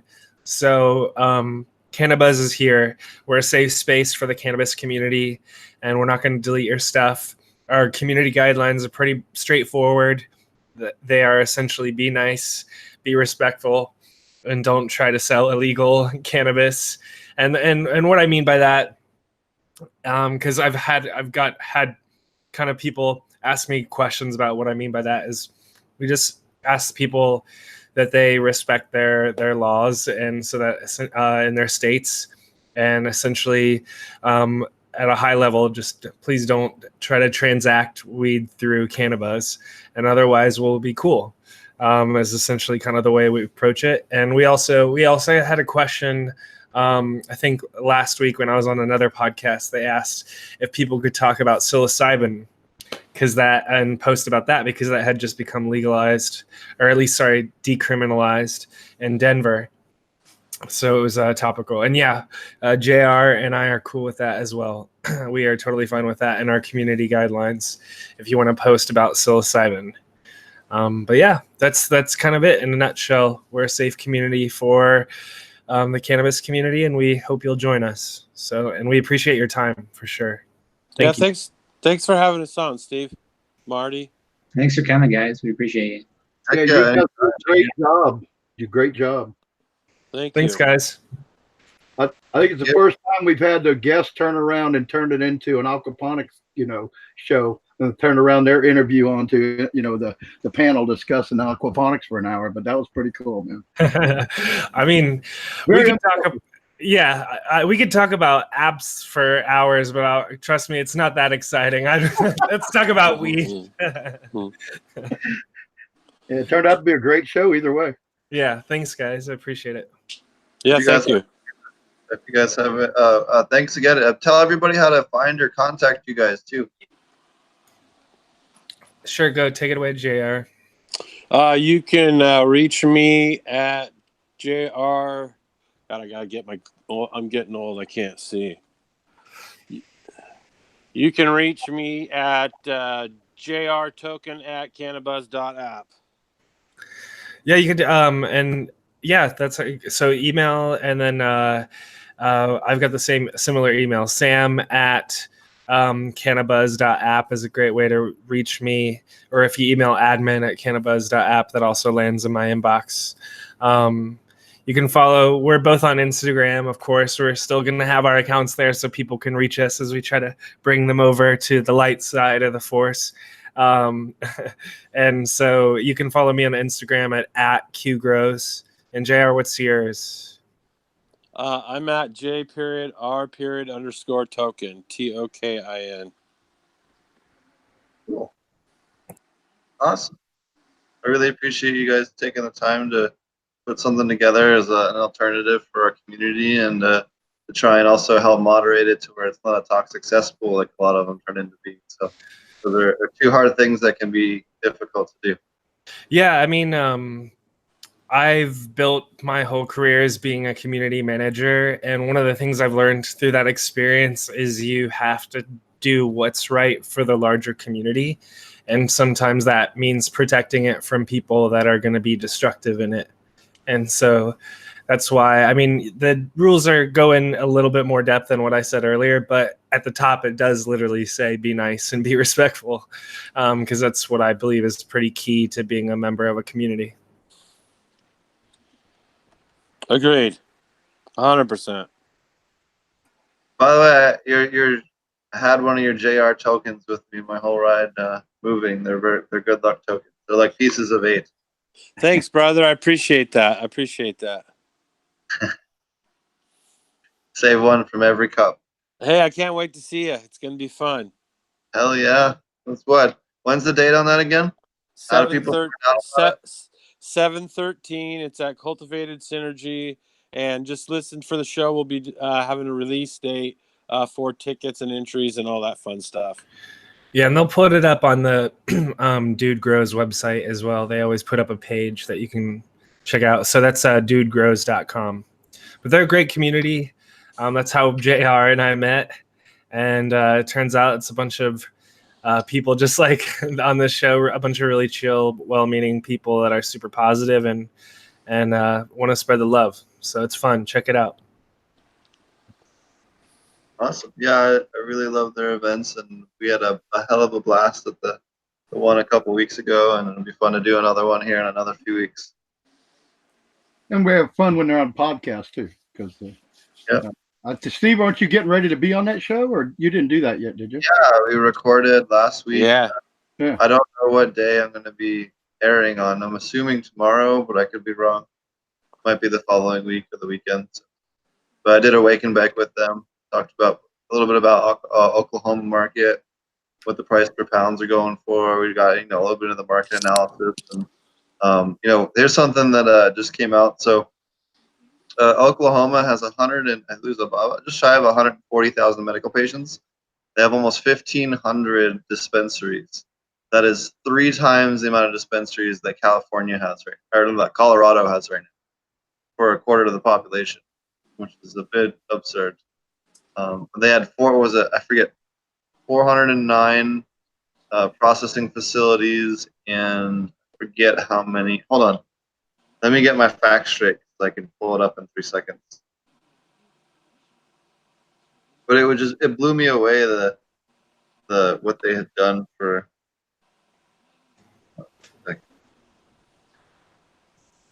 Here. Okay, according to Oklahoma Medical Marijuana Authority, there's 120,000 patients, 1,958 caregivers, 5,420 business applications. That's insane. So you have 1,468 dispensaries, 802 processors, and 2,890 growers, with 115,000 patients. So that's just nuts. So what do you think is driving all that scale, despite like the size of the state? Is it because did it go recreational as well, or? Oh, well, I think it's because you have a whole bunch of people that are really good at agriculture. There's a lot of good farmer folks that really want to get on board with this, and they have a lot of land, and they have a little bit of money set aside, and this is like something that they can jump on board on, and it's crazy. Like, I was talking to the guy that was finishing putting an electrical box in from the power company today, and he was just like, dude, I don't even, we have basically unlimited overtime as much as we want. There's so many grows, it doesn't even matter. Like, we have it for the next year scheduled out. Wow. So it's pretty nuts. And so is the belief that so is I imagine the recreational market's going to be way, way, way, way, way bigger than 115,000 people, obviously. Well, right. It's only right now. So you're going to, with this much supply, there's no way they're going to not legalize rec. Like, they're going to need to get that tax money, and they're not getting tax money if the shit is grown and not selling. And so, to me, the money is going to force the issue pretty quickly. Where they're going to, but what'll be interesting is where they're going to pull the bullshit that they did in California, where they try to rewrite all the medical rules to pass recreational and then screw the patient. Is what everyone's concerned about. But That's what happened in Oregon, I think. Yeah. And Washington to an even worse degree. Yep. Wasn't there a Senate bill that just passed for Oregon, though, that's trying to open up our borders so that we can get a cross-border commerce going? Yeah. The Feds also threatened to step in on that one recently. Yeah, it passed. I think it only passed one chamber of the Congress or whatever, right? It still has to go through the other. Yeah. Feds public commented on it, though. Yeah. So they normally don't comment on weed stuff, so that was an interesting one. Ever since we got the orange fucking moron in office. Yeah. Guy doesn't even speak English anymore. He just rambles incoherently. But that's a whole. But his people, and it's interesting. The new guy, Barr, Attorney General Barr. Yeah. Even a piece of trash like him that helped cover up the Iran-Contra cocaine smuggling, by the way. I listened to an interview with guy. He was the one that helped get those guys off the hook and get that pardon through. Like, let's not forget about this guy and the history he's had in the drug war. So Yeah. Even he said a piece of shit like him. Even he said that they should be legalized. They should be legalized. Like, so that's how far we've come. Like, Yeah. that's great. We can bring them all together. We can bring the potheads and reach all the way around to the pieces of shit attorney and general bar. He needs to smoke some weed to chill out, though. Watching that guy on TV interviews, the guy needs to chill out. Seems like he has a stick up his ass. Oh yeah. That's because he's not invested in the community, so he's not making any money. So before we cut you guys loose, do you guys have any last grow tips? Maybe you guys want to share on maybe things you guys have learned in your journeys growing. Maybe people don't know or maybe you think aren't covered enough. I think for me, the biggest challenge that I have is just not being over involved. And so one of the things that pot or growing cannabis has taught me is patience. So patience is key. Like one of the biggest things that I've done as a new grower, I've only been growing now for a year and a half or so. I overwater a lot. I make that mistake a lot. So just try to have patience, and you can't make your weed grow faster. It's one of the things I tell people is like, you can stare at it all you want or you can mess with it. Oh, well, you can if you grow yeah, that's true. You got me there, buddy.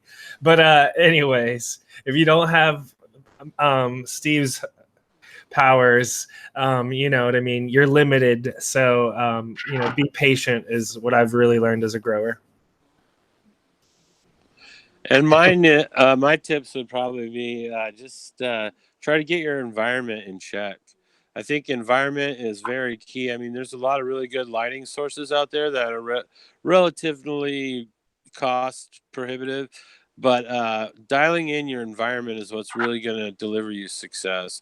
Because you want to, and also your nutrient system, you want to be able to allow the plant to express its genetic profile. And if you stress it and you feed it and you care for it in a certain way, you'll be able to achieve those goals. And a big part of that is making sure that your environment is dialed in. Cool. All right. Awesome. Well, thanks you guys so much for joining us. You're welcome to hang out. If not, thanks again for joining us, and I look forward to having you guys on again. Awesome. Thanks, guys. I appreciate your time. Thanks, guys. I'll talk to you all soon. Growers love. Growers love. See you in 3 weeks. Yeah. All righty, Marty. That was a really great segment. It was really cool to see some people helping grow the community. We've talked a lot about the stuff that Dragonfly does, and it's nice to see some other people doing their own work, growing their communities in their own ways as well. It seems to be a recurring theme, and it's awesome. Yeah, I need to reach out and I think I sent them a thing on Instagram inviting them to try Canna Buzz, but I'm going to reach out again, see if I can get them to try it. Just try it. See if you have fun. Cool. Awesome. Yeah, they're amazing people. Speaking of which, they're going to be there, and along with Shango Los, who was on last week or the week before. My time clock is all jacked up right now. Who else will be out there speaking? Beth from Open Cannabis. Joshua Steensland, Jeff Lowenfels, whole bunch of awesome people will be out there at the Cultivation Classic. It's gonna. Rumor has it that Mowgli might be dumb enough to actually show up in person. Shut up, really? More entertaining than if I hadn't moved this week. I would be there just to watch the fireworks with a big bucket of popcorn and a beach chair. Hey, I'll have my camera. I'm here. Please film any fireworks that ensue. I promise I will. Yeah. Him even trying to defend himself after everything that's come to light in the last few weeks is laughable. So But we've covered that in a whole episode. So Nice. Yeah, it's been a good, positive show. We should say that. there's gonna be a lot of amazing people there. Joshua Steensland's incredible. Jeff's incredible. Shango's incredible. Beth is really awesome. Beth is going to be trying to use the chaos from Philos to help bring people together and discuss. Okay, we all got upset. What is it that we want to protect? How can we and work together? She's going to have a lawyer there that can help give, or not. I don't think she's going to be there, but she works very closely with a lawyer that they're going to help draft like blanket protection so that people can use as kind of an open source type Right. language that people can use to protect themselves, because that's what we need. So she's going to be doing a dialogue on that, and it's going to be really awesome to help bring the community together and kind of focus that anger into something that we can use to kind of defend ourselves in the future. I think that's a great way to try and use that energy for something that's going to be much more creative than destructive. And that's what all this started out being. It was supposed to be an open source situation when all this started out, to begin with, and then it became, I'm still waiting to, I still say that there's more to come out that we don't know about yet, and I'm personally looking forward to hearing what Kevin has to say when we get to talk to him face to face. I'm not touching that one, but I will definitely. I know. You touched it already. You touched it already. So, yeah. No, but I'm just saying, like, it's there's definitely some questions as to whether or not Open Cannabis Project was intentionally created to mislead people. In which case, if that is the case, because the board of directors were misled completely, they were clueless, So I was the one who sent them the video of Mowgli talking at the investor thing. Yeah. So, but I just feel bad for everybody involved. Just like Beth was caught up in that too. we're heartbroken over it. So it's like, when you're misleading everyone and telling investors one thing one time and investors something else in another, and then you're also misleading the public in a third different way, you're committing a crime at some point in that chain. That's all I'm saying. Yeah, you're defrauding. Well, is this how stressful is that? Yeah, and then I feel so bad for Beth, who had her, here she is trying work hard on providing this open source, abilities for people to protect themselves, and then gets, and they're being funded by that. The project is, majority funded by Philos, and then they have to end up basically dissolving all of their work, because of Philos and how betrayed they felt. They'd rather, dissolve it than let them, continue to use it for being fucked around and to lie to people. So, props on her and props on them for deciding to just, basically sack the whole project in protest. That was basically the only right thing to do at that point. And I know some people are still giving her flack, but honestly, that's bullshit. Like, she did honestly the best thing she could have done. And as soon as she thought something wasn't quite right, she told people to stop sending stuff. She warned people last year something wasn't quite right and not to send stuff in. So, she didn't understand why they weren't sharing data with her and other people at Open Cannabis Project, and they weren't honest with them either. So they misled multiple different people, including directors that were directly under them and projects that they managed. So there's a lot of lies that were going around, and a lot of people that were misled, and a lot of money that was misappropriated or money that was solicited under false pretenses, frankly, and that's very questionably a crime in multiple ways. And that's not even addressing the breeder stuff and the data and all that other, that's not even touching that, So then that's something I think that, aren't, just now you're starting to see people talk about that. But, I'm sorry, but if even those people weren't, if they were in the dark, which they were, it's come to light, the whole thing was a shell game from the day one. And then now Sungrown posted something yesterday that they had a breeder on staff since 2015 or 2016. The whole thing's been a game since the beginning. They've been lying for the last 3 years. So, and he can't even say that he was just saying that for the presentation, not when there's a LinkedIn profile that says the opposite of that. Like, jigs up now, dude.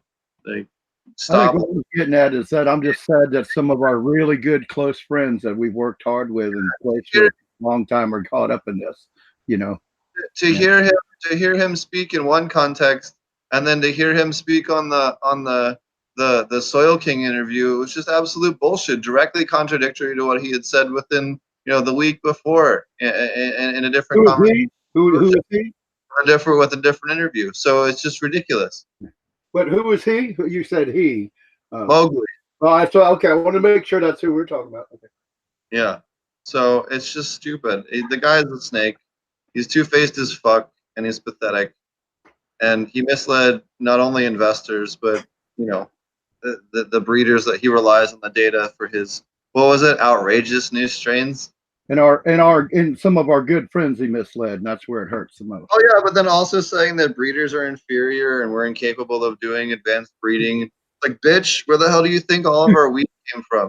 But you need to get genetics from all these breeders. Another comment that he made: small breeders can't provide enough cannabis. Really? Who the fuck provided weed for the last 100 years? The small closet growers. And you know what? We provided weed for the entire country. So, especially for places, small producers can't do it. That's bullshit. No offense, but I mean, like places like Oregon, the whole medical system was on the backs of the local grower. There weren't giant medical facilities. Sorry. There were large grows where like you were able to stack 4 cards, and that allowed you to have a certain amount of patients, and you're allowed to grow a certain amount of weed. And that happened for so long until they wanted to wreck. Once they wanted to go wreck, they put the boot on the neck, and then it was over for all the small batch farmers that had been delivering top shelf tested medicine to people for whatever years. And way better quality than the trash that's out there now. By far. Like, not even comparable. Not even a joke. It's a joke. It's just sad that they had medical patients and now they just overran it in so many states.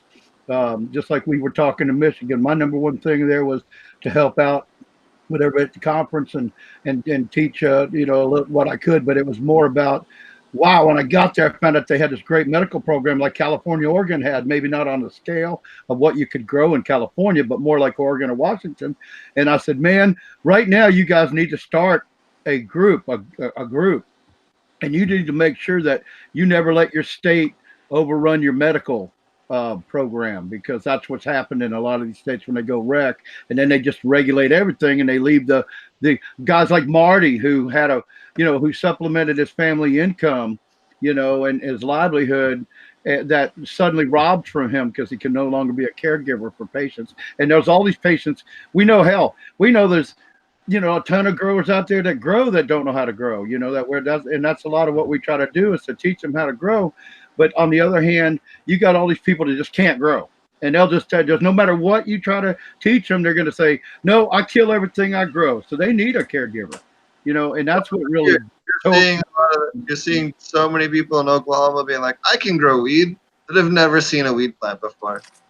I had a guy all excited because a friend of a friend, I don't know, told him about me, invited me over. We went for a beer, invited me back to his place to show me his plants. Had two beautiful tents, nice looking plants. He's like, still waiting for these ones to have flowers. They were I need someone to dump though. Orange bucket. They're male plants. They're waiting for them to flower. All right, guys. Oh, sorry, JR. Accidentally muted you. There you go. All right, guys, I gotta get out of here. I'm gonna crash out. Take care, buddy. Thanks for joining us. Love you, man. Had a good time. Great. I had a great time. Growers love, guys. And cheers, gals. man. Thanks. Guys and gals. See you soon. But yeah, so anyways, the guy didn't understand about males and pollination. And so he had these like super heavy flowered males. Yeah, but he was growing pot though. He was pollinated the whole room, but he couldn't sell any of it, So, but it's just like, and someone that like a guy telling me with a straight face he's gonna get $8 grand a pound for his weed in a flooded market. Yeah, dude. Sure you are. Like, Hadn't been following the industry too closely, has he? Yeah. no. It's just right now it's 18 to 22 is pretty It's normal. probably gonna stay that way. Yeah. 18 to 24. Yeah. It's going to go down as more and more production comes online. And then, as people were, you know, in the regenerative conference, we're all talking about is being craft growers, like you said. That's what has been the backbone of the industry. And you know, even though there's a little bit of rift over this phylos thing going on in the community, I think they're still on the same page that it'll be something that look, if you grow the best cannabis, your cannabis is going to find its way to market and have a higher value than crap or you know, mids or whatever you want to call it, you know. So in some ways the opportunity, and again, I've told some people that live in certain states, and I think Steve can attest to this, it's sad, but if you really want to be successful, you may have to look at relocating, you know, to a different state. That's, if you're in the cannabis business, maybe Washington isn't the place for you anymore. Maybe Oregon's not the place. Maybe Oklahoma, or see, the one thing about Oklahoma or somewhere like that, that's kind of cool. It's kind of like Texas. They're stubborn as shit. Okay. And I don't want to, guys, I don't want to insult any of my friends on the West Coast. But I think when you look at the overall, and this isn't against any of my friends or intelligent people on the West Coast, but their laws and their ability to change laws as the wind changes directions, or every single time somebody new's elected, is pretty wishy-washy. You know, because one minute it's illegal and then somebody gets elected and then they get a county council or something together and bam, all of a sudden you can't do this and you can't do that. And that's a big problem. You can't be making it legal or decriminalizing it or whatever terminology or phrase you want to put on it. It's got to get, we got to get to where it's going to be the way. Once we vote it in, we have to have a guarantee that that's, I mean, no other laws get to just change every 6 months or every 2 years. Yeah, no, I guarantee. No, and that was something that one of the things that Colorado, not always, but for a large percentage of the laws, actually, they had a phase-in period where you'd have a 6 month to 2 year warning about change in regulation. And then you'd have a compliance period for 90 days after, 30 to 90 days after the law went into effect, where they'd come in and they'd warn you and give you like a warning, but you wouldn't actually get fined. And then they'd begin the fines and whatever the repercussions were. And that was the way to do it, because it gives people time to buy equipment, adapt SOPs, and do all the other things they need to do to make sure that they can actually financially achieve the change in regulation, rather than, you know, snapping their fingers and demanding people change shit overnight. I mean, that's why you saw in California, I mean, what was the price a pound, Mr. Green Jeans, right before the July thing last year? I know I could buy pounds. Less than 150.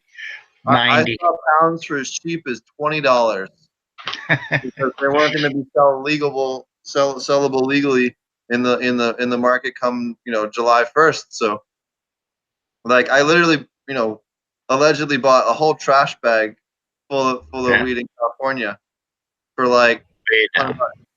And Marty and Josh talked about ranges from 200 to 500 a pound, and we're talking about killer aquaponic dual root zone weed and shit like that. You know, they couldn't sell it any more than dirt weed. You know, it was just one of them things. And yeah. So I had something else I was going to say about the other topic, but now you threw me off, and I remembered that, because that's again two really close friends that have been dramatically affected by the changes of recreation coming into the state, where they basically abolished the medical program and just kicked them in the ass, and they put their whole life and they put their family at risk and everything they had financially at risk, and they're fighting back, and they're, you know, Josh especially, he's really fighting back to try to do all kinds of things, and he's been, you know, he's doing a lot of, he's really gearing up his farm to become a teaching farm, and I think that's an excellent thing for him, because that's gonna, I think if he ever does, you know, if he ever get up there and teach somebody, because he always, you know, he's shy, he's good on the online, but he's shy when it comes to, you know, getting up there on the stage and, you know, teaching somebody, because he's humble, you know, and he, you know, he knows a lot more than he ever lets on, and it's going to be nice to see him, do that. Sorry, giving a shout out to our friend who hadn't been here this week because he's working so hard out there in Washington. So, and Cool. you got getting ready. I'm sure he's getting everything ready for when you come over, Steve. So he won't be embarrassed. Josh and I are working hard and getting the class together for June 6th through 9th. Yep. I'll be teaching the commercial aquaponic cannabis class at his farm. We'll be building a commercial aquaponics setup there, and yeah, so it's a really going to be a lot of fun. We have a pretty large tunnel we'll be building on a large part of the system there. It works really well.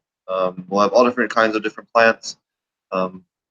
Josh has over 2,000 plants. Sorry, I'm really tired. I haven't slept in like a day and a half. Drove here and then had to do shit this morning, so I'm a little bit kooky at this point today.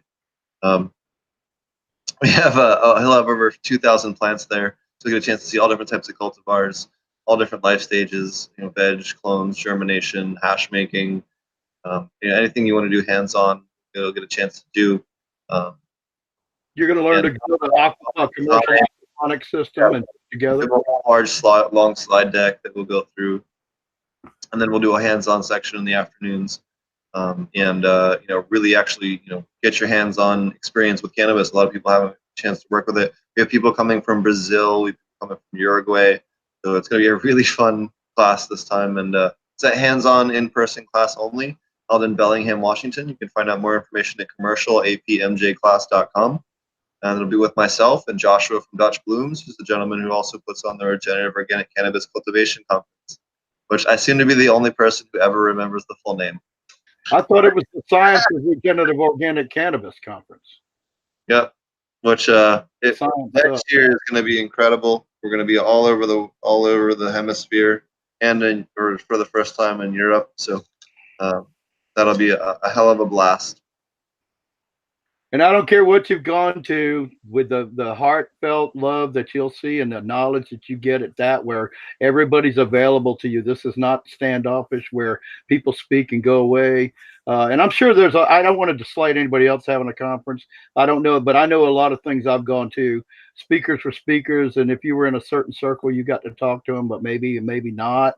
And a lot of people will take time if you want to ask them a question. But at Josh and Layton's conference, you get the time to share with all the people that have been on the podcast that you've seen, and so I wish I could sit there and talk to them. Well, they're there and they'll talk to you. In fact, I've seen, I'm not going to mention names, but let's just say one of the people that were a big draw at the last conference in Michigan was basically sat in a conference room and talked to people for 3 days, until the breeders conference on Sunday, and everybody else was available. I know Steve had many conversations with people, although he was running the streaming, so it kind of sucked. If you're ready to talk to Steve. I think I'm going to do the technical part of it and making sure it runs well, and then we're going to find somebody, maybe Tara or somebody else that can actually be the kind of like the caster or the host. We're gonna find somebody cool to do the hosting, and then I'm just gonna do the technical stuff. This way I can pull it around more next year. But Josh and Kelly were excellent with it. People were just flocking there all around talking to them, and there was always constant moving. Wendy from Cannabis, she's a terrific, great sense of humor, terrific girl with a lot of knowledge. And she's teaching her own K&F classes and stuff now. With Susan Wainwright, who's an enigma, in my opinion. She's something else. I mean, she's hilarious, but she don't take any shit. I'm going to tell you that right now. And she won't walk across the long parking lot to go to dinner either. So get the car. She represents Pennsylvania proud. She's a hard worker. I see her on Instagram. I really enjoy seeing what she's up to. She's always posting something fun.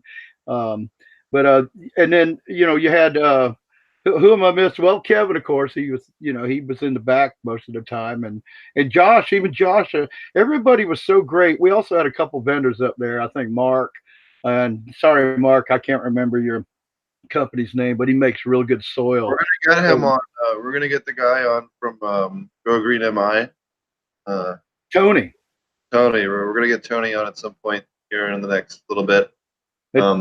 Tony spent 3 days on a hoverboard or whatever you called him. Damn. Yeah, those were fun. He was trying not to run people down. And he didn't though. As soon as somebody stepped out in front of him, he went whoop. So what's going on with your grow, Roger? Oh, same old, same as it was Tuesday. It's growing. Yeah, I think everything's go, but I actually have some maybe bad. I might have to call my grow for security reasons due to personal issues, and I'm going to leave that at that. But that's real. So I've had a real rough couple days through that. But yeah, everything. My veggie plants, everything that I'm doing in the citrus trees, they're all looking great. We've had this really weird weather where it's been so much cooler so far than normal. So I've really gotten a break on the summer, the start of summer. It's starting to really feel like summer, but 2 nights ago it was cold outside again, like 50 degrees. So it's been the oddest year ever. Although once you, aside from just cannabis, especially if you're indoor, outdoors, when you start a farm or a greenhouse, you become somebody that remembers year after year what goes on through the year with the climate. And I've watched the most bizarre, like this year we had no winter. 3 days this year, 3 days it got 3 nights. I mean, it got to freezing this winter, and that was it. We never went sub freezing like we usually do at some point for a week or so or 2. We never went sub freezing. I had 3 nights where my plants weren't even well. Okay, I won't say they were not affected, because when you get to that temperature, there's cell damage of some sort. There always is. But they were resilient enough to where it didn't show damage, and I was very happy to see that. But it sucks because farmers here could have grown, like right through the fall, through the winter, and been having crops going right now, real early. But I've learned to not try to. You think, oh, I can go out there real early, and then I've lost like 75% of my crop, because all of a sudden in the end of April, which we're past that now, but I actually lost 175 out of 250 poblano pepper plants one spring, because it got to be 28 degrees for 5 nights in a row the last week of April. And just no matter, and I didn't have heat. I did everything I could. I mean, I was cramming everything in a small space and grabbing every space heater and every freaking thing I could think of, and building little plastic confined areas, and I still couldn't keep them alive. It got so damn cold. So, it's just a kick in the butt sometimes, what life or what the planet throws at us. But I'm real happy tonight. I got a 4-pound Boston butt in the crock pot, and it's stinking up my office. But goodbye, Tara. We just lost Tara. Well, we got to see what she was doing. She say she had to go. I'm sorry. Did she say she had to go? I see a message or something over there. It's the same old with me. I'm just living the life here and trying to get things put together. And I'm really looking forward to getting out and doing some other things in the community. That's what I really look forward to. I'm looking forward to visiting some friends, farther west than me, and whatever. I can't go on. Other than that, it gets too personal. So I that's about all I got to say tonight, my brother. Shout out to Tara Lee Live, who had to run. She had to get some food before she is out and getting ready for Cultivation Classic. And then I've been just working on moving and then getting shit ready. We getting everything ready to do a bunch of soil stuff. Kind of last minute, but we're gonna do a bunch of soil stuff outside as well. So we're gonna get a bunch of side-by-sides of cultivars, the chance to be able to look at different cultivars in a side-by-side kind of setting. Within a couple 100 feet from each other. So it's going to be an interesting experience, to say the least. So we'll get a lot of really amazing data out of that. So I'm stoked on that. And then just trying to figure out schedules on when stuff's going to get here and when stuff's going to get installed. Make sure we have enough people on hand when the different things get here on certain days, and all the fun stuff that goes along with getting a grow operation up and running. So, yeah. And on that note, I'm exhausted because I haven't really slept since I drove yesterday. So it is time to go to bed. We will see you guys next week. Shout out to Sam and JR. Thanks. Great guest. As always. Thanks again to Sam and JR from CannaBuzz.app. CannaBuzz. Thank you. I'm so tired. We'll catch you guys again next week. Cheers.